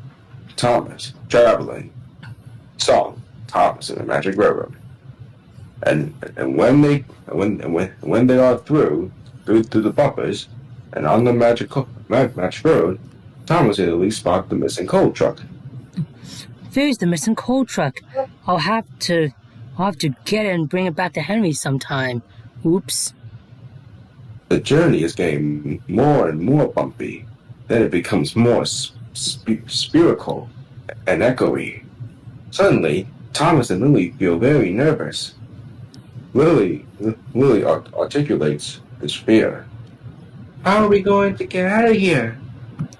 They appear at a crossroads of the railroad. It's very quiet, isn't it? But wait here, Thomas. I'll see what I can find. Thomas stops. Alright, sign time. Muffled Mountain. Magic Railroad. Lily walks away to the left. Thomas looks to the right, and as he does so, from out of the darkness, he sees a shimmer of gold. It's Lady, and Thomas is amazed and listening. Lady cannot speak. She has no face. Thomas knows what she wants to say. Oh, you're so beautiful. Could you possibly be? Lady is facing him. And although we hear no words, we hear a gentle swishing sound. You are. You're the engine, lost from long ago. But I never saw you before. You're so sad. Why? Lady is responding to Thomas again, with this mysterious lyrical sound. I see. I wonder if... The magic moment is broken by Lily's return.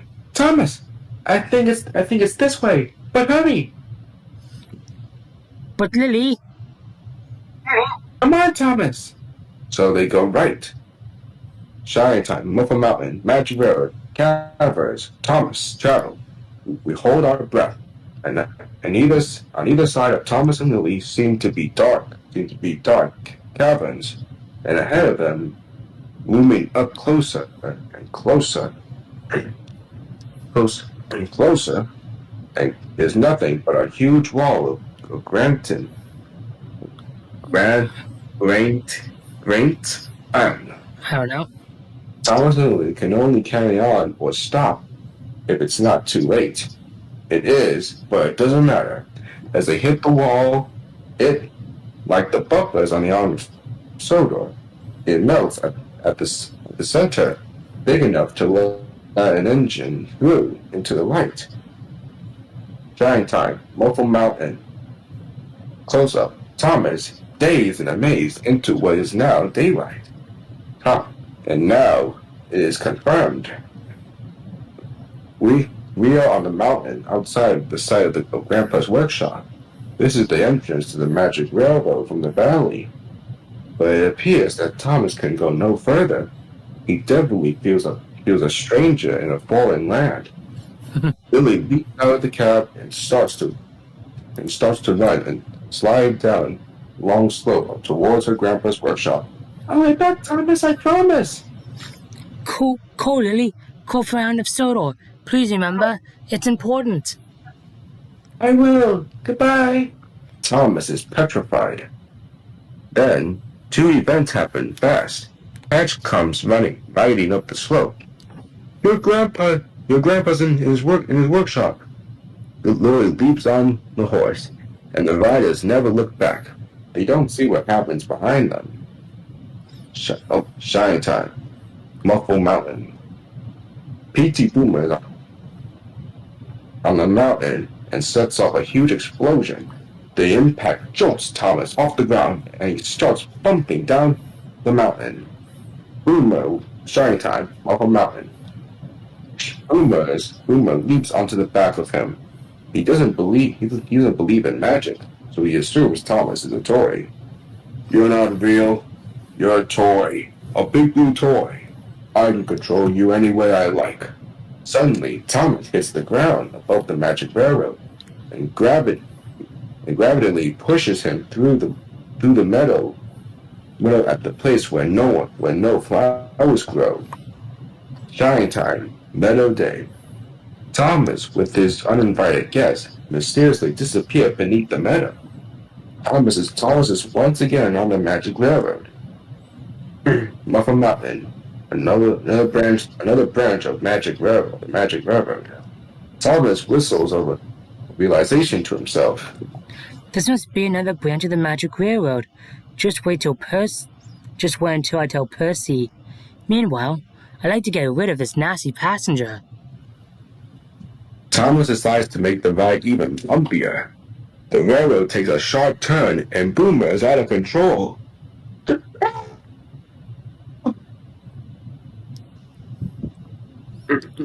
Alright. Alright. It's shining time. Grandpa's workshop. Day. Yeah. Lily rushes in with Patch following behind. Lily is simply desperate. Grandpa! Everything I've seen at Shining Time is true. And there's this island with talking trains, and they said you might have been there. But Miss Conductor is very sick and June's in danger. Please help me. Lily is desperately trying to open her knapsack. She pulls out Mr. C's hat and shows it to her grandpa. He holds it in her palm of his hand, but quietly says, I don't know how to help. All at once, Lily realizes where she is. The workshop leads into where she came from in the railroad. She walks a few steps and then sees, to her surprise, and daylight, lady. This is the lost engine from long ago, isn't it? Now we can go back to the island and bring Miss Conductor Engineer home. I'm sorry, Lily. I don't know how because I can't make her steam. But Lily does. Oh, call from the island of Sodor. That's what Thomas was trying to tell me. They're still at the end of the magic road. That's what Lady needs. Patch has been examining the hooves of his horse. They are by now coated in gold. He sees if he can remove it, but he can't. The gold seems burnt right in. And his horse is on the ground. He has a journey to make. Okay. Do you want me to read for a bit, dude? Oh yeah, right, I'm Patch, right. Let us try to fetch it. Patch mounts his horse. There's a moment of suspense. And then, yes, he's away, galloping down the faint lines faster and faster, like he did once before his journey from the mountain to the meadow. Only this time it is much, much bumpier. Shining time, Waterfall Mountain, Magic Road Day. On the Magic Road, Patch has found the coal truck. He is fixing a rope to it, and now he starts to make his journey. makes his journey back. Shine time, Muffle Mountain, workshop. Lily and Grandpa. He is pretending Lady. He is preparing Lady for a journey too. Why couldn't you tell anyone about Lady? Because I felt I let everyone down. Most of all, Mr. Conductor's family. They chose me to be Lady's driver. Why did Boomer call you a liar? Because he never believed anything I said was true. We noticed that very quietly they have been joined by Mutt, who is here to make sure everything goes according to his grand plan. Now Lady is plucking up courage to ask the most important questions of all. Did Grandma love Lady as much as you do? Did she take a ride on her? Grandpa says absolutely still and doesn't look at Lily. Then says as he still works. Grandma loved her because I loved her. But she never took a ride on her. She never took a ride on Lady. I couldn't lend her in time. Lily stayed silent.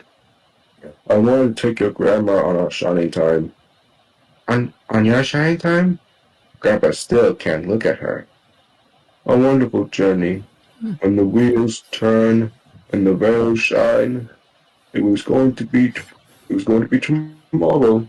Tomorrow Lady would work. Tomorrow would be perfect. Then he looks up. And then it was too late. And so I shut out tomorrow. Lily puts out her hand to him. Grandpa, don't shut out today, too. And her grandpa strokes her hair. As he does this, Lily takes his hand and ties the friendship bracelet in a little knot so that it would fit his wrist better. In the moment, he gives her a wonderful smile. Pat, Shine Time, Muffle Mountain, Magic Road. Patch is making his way back to Lily and Grandpa. His horse is pulling Henry's coal truck. Lily, Mr. Stone, I got the coal truck. Fade up music. Shine Time, Muffle Mountain, workshop.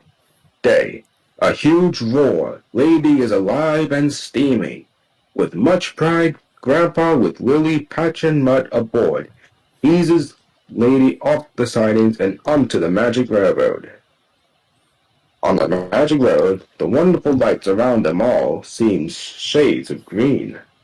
Well, my lady, the lights are all green for you now. Green for glory. Grandpa and Lily look at each other lovingly. One looks up happily between them. Lady goes by, and we are behind her, seeing Lily putting her arm around her grandpa. Grandma would love this journey.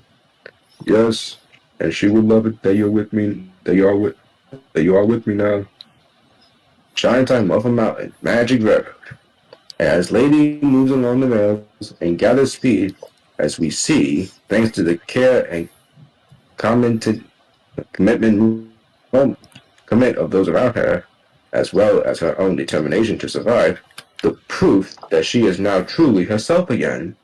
Shadow by shadow, light by light, and seen by Lily as a reflection on the side of the railroad. Lady's lovely, happy faces reveal the end. Shine Time, Muffle Mountain, Magic Road. Stoke up the magic in the mountain and the lady will smile. That's Mr. Conductor's clue to the gold dust. But what's the rest of it? And as this happens, we witness that the veils are becoming clear and golden. Sorry. The railroad's getting Genji back. We notice, too, the ultimate wonder of the Magic Railroad. Beautiful, multicolored shavings, all the colors of the rainbow, fall behind her and gather on the ground between the rails. Then the wind creates by the force of the mountain, of the moving engine blows them down the tracks and away. You see Lily studying this phenomenon with great interest as well as wonder. She quickly takes her toy bluebird out of her knapsack and catches some of the shavings. Then pops them back in her knapsack along with the bluebird. Right. In the midst of the marvels, Lily notices a flash of blue. It's Thomas! At the point where the branch line from the meadow meets the magic rail's main line. Thomas is bumping along, but as Lady wakes, the shimmering shapings settles on the rusty tracks. Thomas gains traction and he speeds up. Boomer loses his balance and falls back on Thomas's cab. He's terrified, but triumphant. His golden target, Lady, is in sight, and Thomas, without choice, is heading after Lady. I'll get you for that stone, and that engine too. No, you won't, Boomer, because the magic you don't believe in will get the better of you. Just you wait and see. Sodor, Smelting Yards, day. The following scenes are fast-paced. The smelting yards are in the distance, fade up the screech of Diesel. Next we see Diesel 10 with Junior on the top of him. Now slightly the worse for wear and out of breath. I'm sorry, cuz. I'm sorry, Lily. I haven't been so whatever it is so responsible that I will release for, but I will be! Diesel pounds into the smelting yard to the shock of James. Diesel grins to the hole and flings Junior onto James. The monstrous Diesel is now pushing James towards the furnace. Then Junior remembers. He grabs inside his chest and pulls out the emergency supply of gold dust that Lily was saving for her grandpa. I'll find you some more, Lily. I promise. But for now, it's all gone. This is definitely an emergency. With that, he sparkles both himself and James off and away from the fiery flames. The scene's a lot different compared to the movie. Holy cow. Yeah. James the Brains, get us out of here. Right. Sodor, Bridge, day. Junior sparkles in with James and dashes into Percy's cab, much to the surprise of Mr. Conductor. Sorry to be so long, cuz. I'm very glad to see you, Junior. And they give each other a hug. But now, all the gold dust has really gone. Well, and Dodge are on the either side of George on the road just above the magic buffers. Bust those buffers. No, I don't want to. I don't want to roll the rink. If you want to smash those buffers, do it yourself. Did he mean to say that? Very well. Val and Dodge lurch onto the road and bump into each other. They are now stuck. At that moment, Lady races through the buffers and onto the tracks of the island of Sodor. Her wheels fit these tracks, too. She can do it, Grandpa! She can do it! And as she arrives on the island of Sodor, a platform materializes behind her. Beside her, Thomas, with Boomer in his cab, races out next. Sodor, bare line near magic buffers. Day. Diesel 10 is thundering onto the scene and sees Thomas. Diesel 10's claw reaches out and snatches at Thomas, but misses and grabs Boomer instead. Diesel is furious at his bad aim. Plunks Boomer on his back and reaches out for Thomas again. The chase is hiding up between Lady, Thomas, and Diesel 10, and are approaching the Big Dipper. More stones are falling from the damaged viaduct. Lily notices it. We can't go to the viaduct, Grandpa! Lily sees a siding. He can turn Lily on. He can turn Lady onto.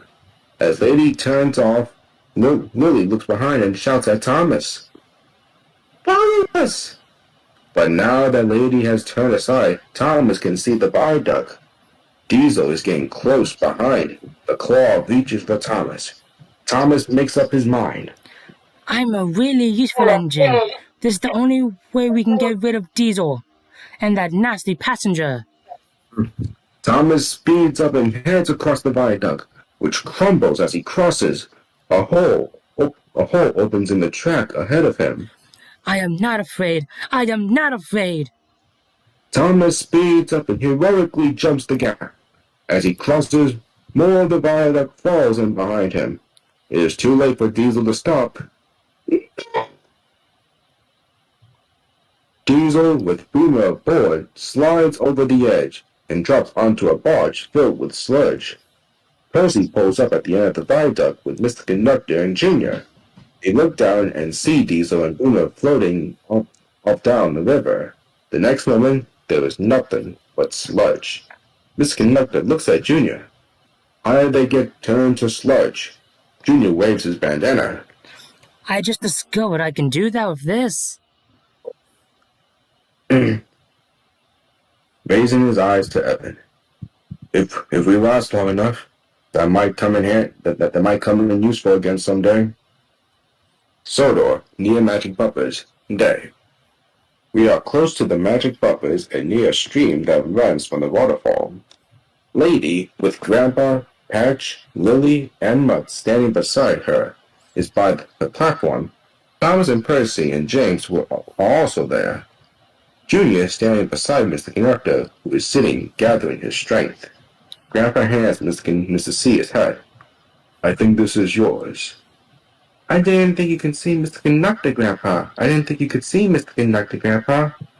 Neither did I, Lily, but you've reminded me how. Oh, okay. Where is it? Okay. Grandpa leans down to inspect Lady's wheels for wear and tear. If only right now we could find the source of the gold dust. Suddenly, Lily realizes something. She opens her knapsack and scoops out the glorious shavings. Step up the magic in the mountain, and the lady will smile. Please try to remember the rest of it, Mr. Conductor. Alright, let's see here. So I just looking at the chat, so very quickly. Okay. Okay. I have, Lily. I have. Then watch the swirls that spin so well. That's spin. It's just that's spin. Oh, that's spin. My bad. Just like all the wonderful shavings around Lady on the railroad. Lady's the source of your gold dust. She is. Now Lily has noticed something floating at the bottom of the stream. It's a tiny piece of paper. She gently picks it up. This has some writing in it. Can you read, Mr. Conductor? It's the rest of the clue. As the water falls, so shall the gold dust. By planful, something like that. So that's why the family led. Oh, so that's why the family. So that's why the family led me to the waterfall. Patch, please give me Lily. Oh, Patch, please give me Lily your something and fill your water bottles with water from the falls. Okay.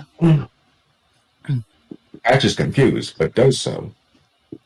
Lily, please put your shavings in this with the water.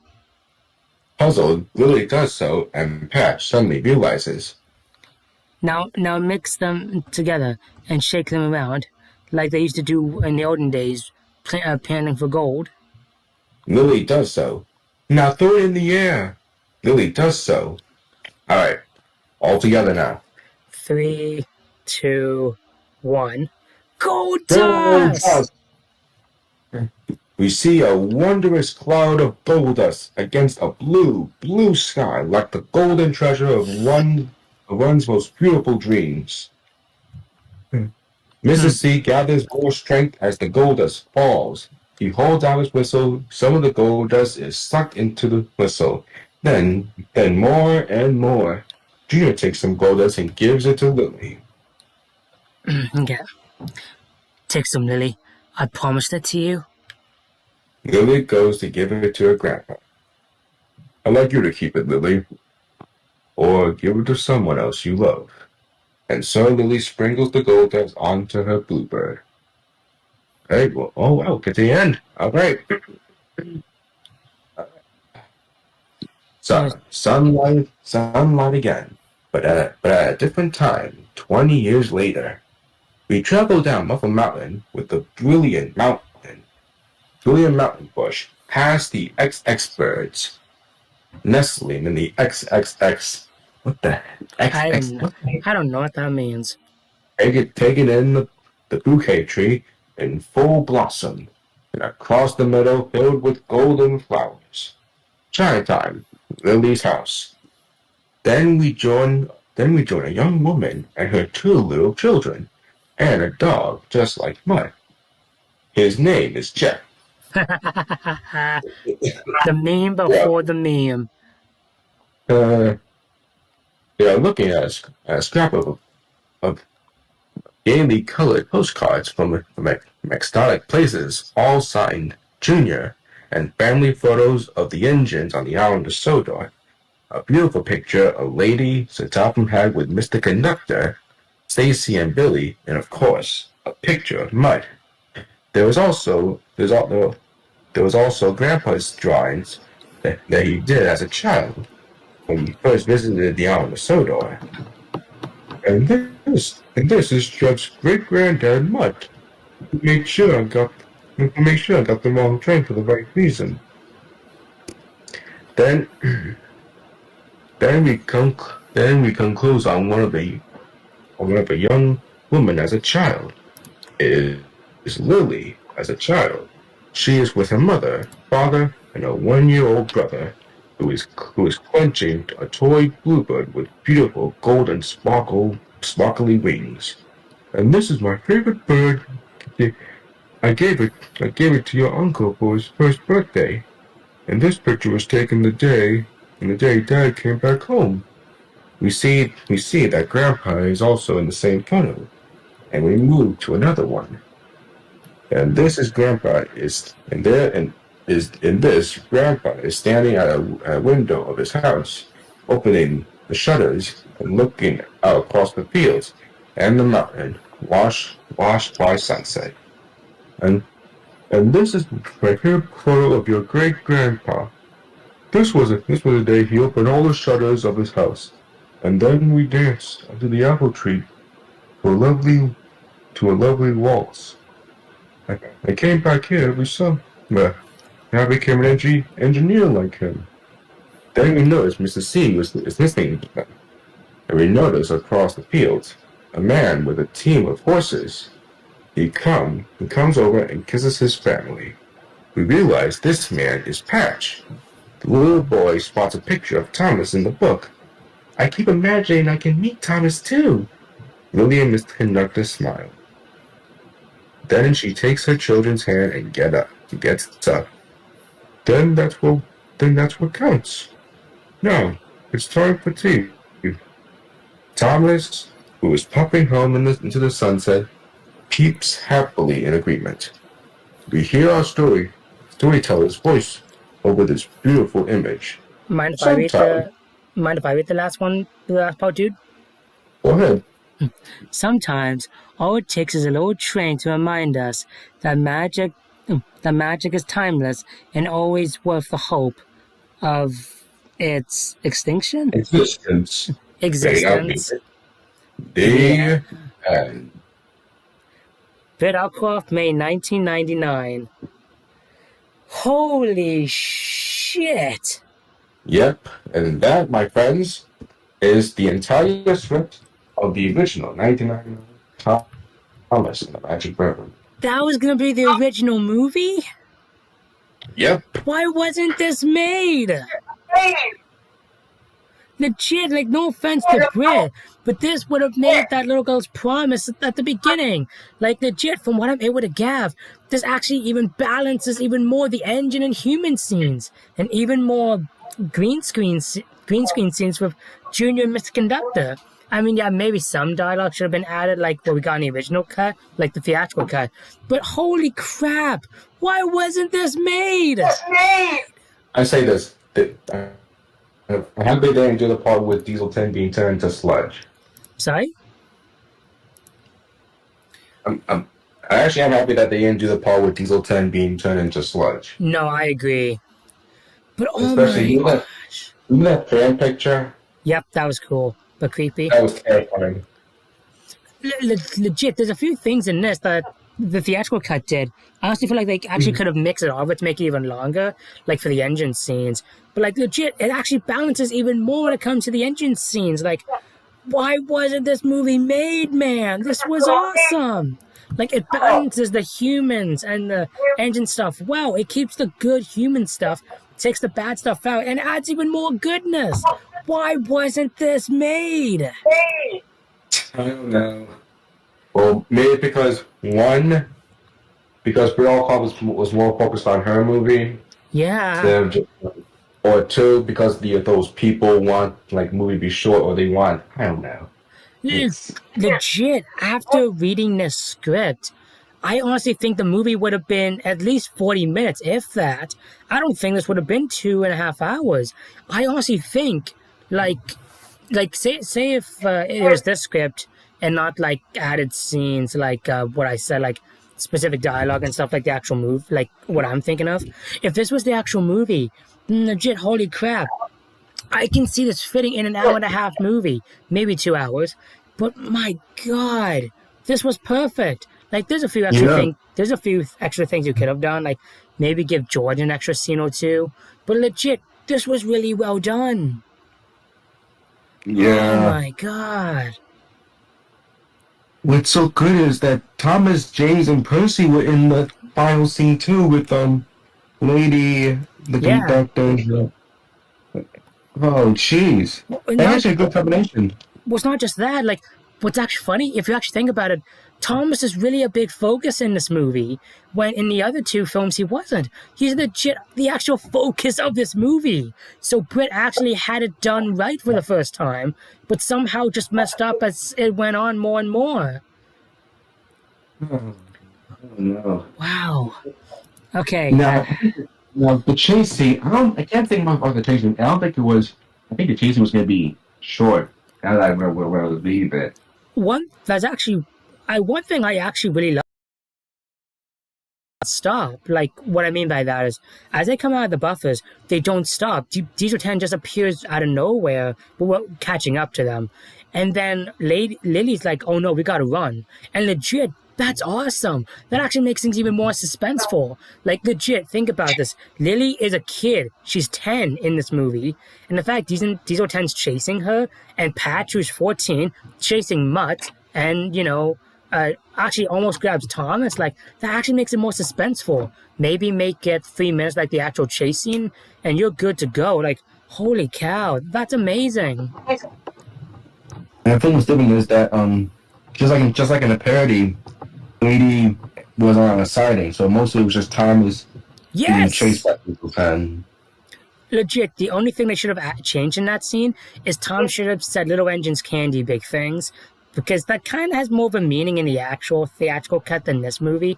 Legit, that would have been perfect for Tom to say over the viaduct. Anyways, I need to read some of these comments.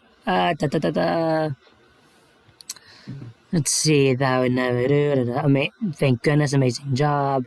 I'm assuming you guys will. No, we're not doing a part 2.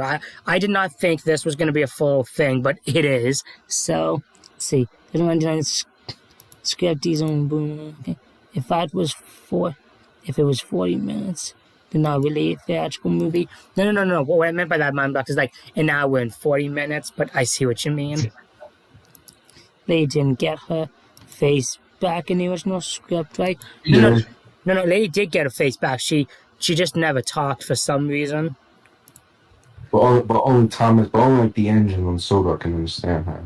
Yeah, through her with her wishes and whooshes, which I think that's kind of clever. But anyways, at some point I'm gonna print the script and read it more. Like, I can make a video on how cool and what the script could have been done and how awesome it could be. Like, there's a few things that could be changed, but legit, it's a really good script, and this should have been the movie we got. Right. But anyways, like, oh my gosh. That's Do you know amazing. what I'm gonna do? What's that? After I finish my Match World sequel, I'm gonna do some remake scenes Yes. of scenes in the original script. Yeah. That's what I'm gonna do. Well, it's funny because you and I talked about, whenever at some point we should remake this movie. Legit, I always thought this movie would be so hard to remake. I am announcing today at some point on my channel we're gonna remake this movie. Oh we, yeah. we are Definitely. going. I'm announcing this right now, guys. At some point we are going to remake this movie. Legit, I didn't think this was possible, but if I can, some shots they don't really explain how it's done. But if I can change things up a tiny bit to make it easier to film, we can film this movie like not live action wise, but Lego and engine toy wise. Yeah, like my regular one really remakes. If I can figure out how to do it like that, which I can, we're gonna do this. And yeah, we're going to do this at some point because holy cow, this needs to be done. Because legit, no one has remade this entire movie before. So I'm announcing today we're doing that at some point. Oh yeah. That is gonna be. Oh gosh. Oh. I'm getting tired. Now I need to. Oh, I'm already getting tired. Shoot. I'm surprised you kept going. Like, I'm surprised you didn't take a break. You're like, legit, I was ready, like, to read a lot of stuff, but you kept going and going. I'm like, okay, Aaron knows what he's doing. Maybe I'll just let him continue. Like, trust me, back in school, I used to read a lot. Oh, And I just stopped. oh my gosh, this was awesome. Yeah. Did you ever get to read a lot? So hopefully I wasn't taking up a lot. No. No, I played the characters I wanted to play, and that was that. I had a lot of fun. Like, legit, I actually did not think I was going to make it through this, but legit, that was pretty friggin' fast and fun, so I'm assuming you're still going to do Boomer and Diesel's originally demise of so. Oh no. Well, yeah, I'm remaking the original script, so. But like I said, at some point, I am remaking my own movie, and a lot of these scenes I will add, so. Make sure whenever we do this scene with people telling PT Boom being turned into sludge, make sure it's not that Graphic. scary or creepy. I don't even know how I'm going to do it. Maybe I could put my animation to the test and see how it goes. I wouldn't do anything scary though. I mean, Maybe you can do it funny. Like they get turned into sludge and they're like unless are they still alive when they get turned into sludge or they just I think they'll just turn to sludge. okay, so now yeah, they probably do that. I mean, it may be dark, but hey, that's the original script, so that's fine. Alright. But this was really fun. I'll remake this at some point in my life, but I have a bunch of videos to do now. But at some point, we'll do this. I'm going to read the script again in the future because there's a lot of stuff I like. I do some notices and dialogue I've noticed. But it's really fun, really good, and I cannot wait to read again and remake this and all that fun stuff. And maybe at some point, Aaron, maybe I'll edit this entire stream, and maybe I'll make this an audio thing for people to listen to. Sure. I think that'd be fun. Oh my gosh, my back is killing me. That said, though, everyone, thanks for joining. It was awesome, and we'll definitely see you all for the next stream. This was an awesome script. I love this. This should have been the movie.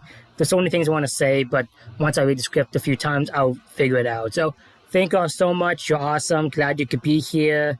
I was not expecting the stream to be that long, but thank you all so much. Have a fantastic night and take care. He really is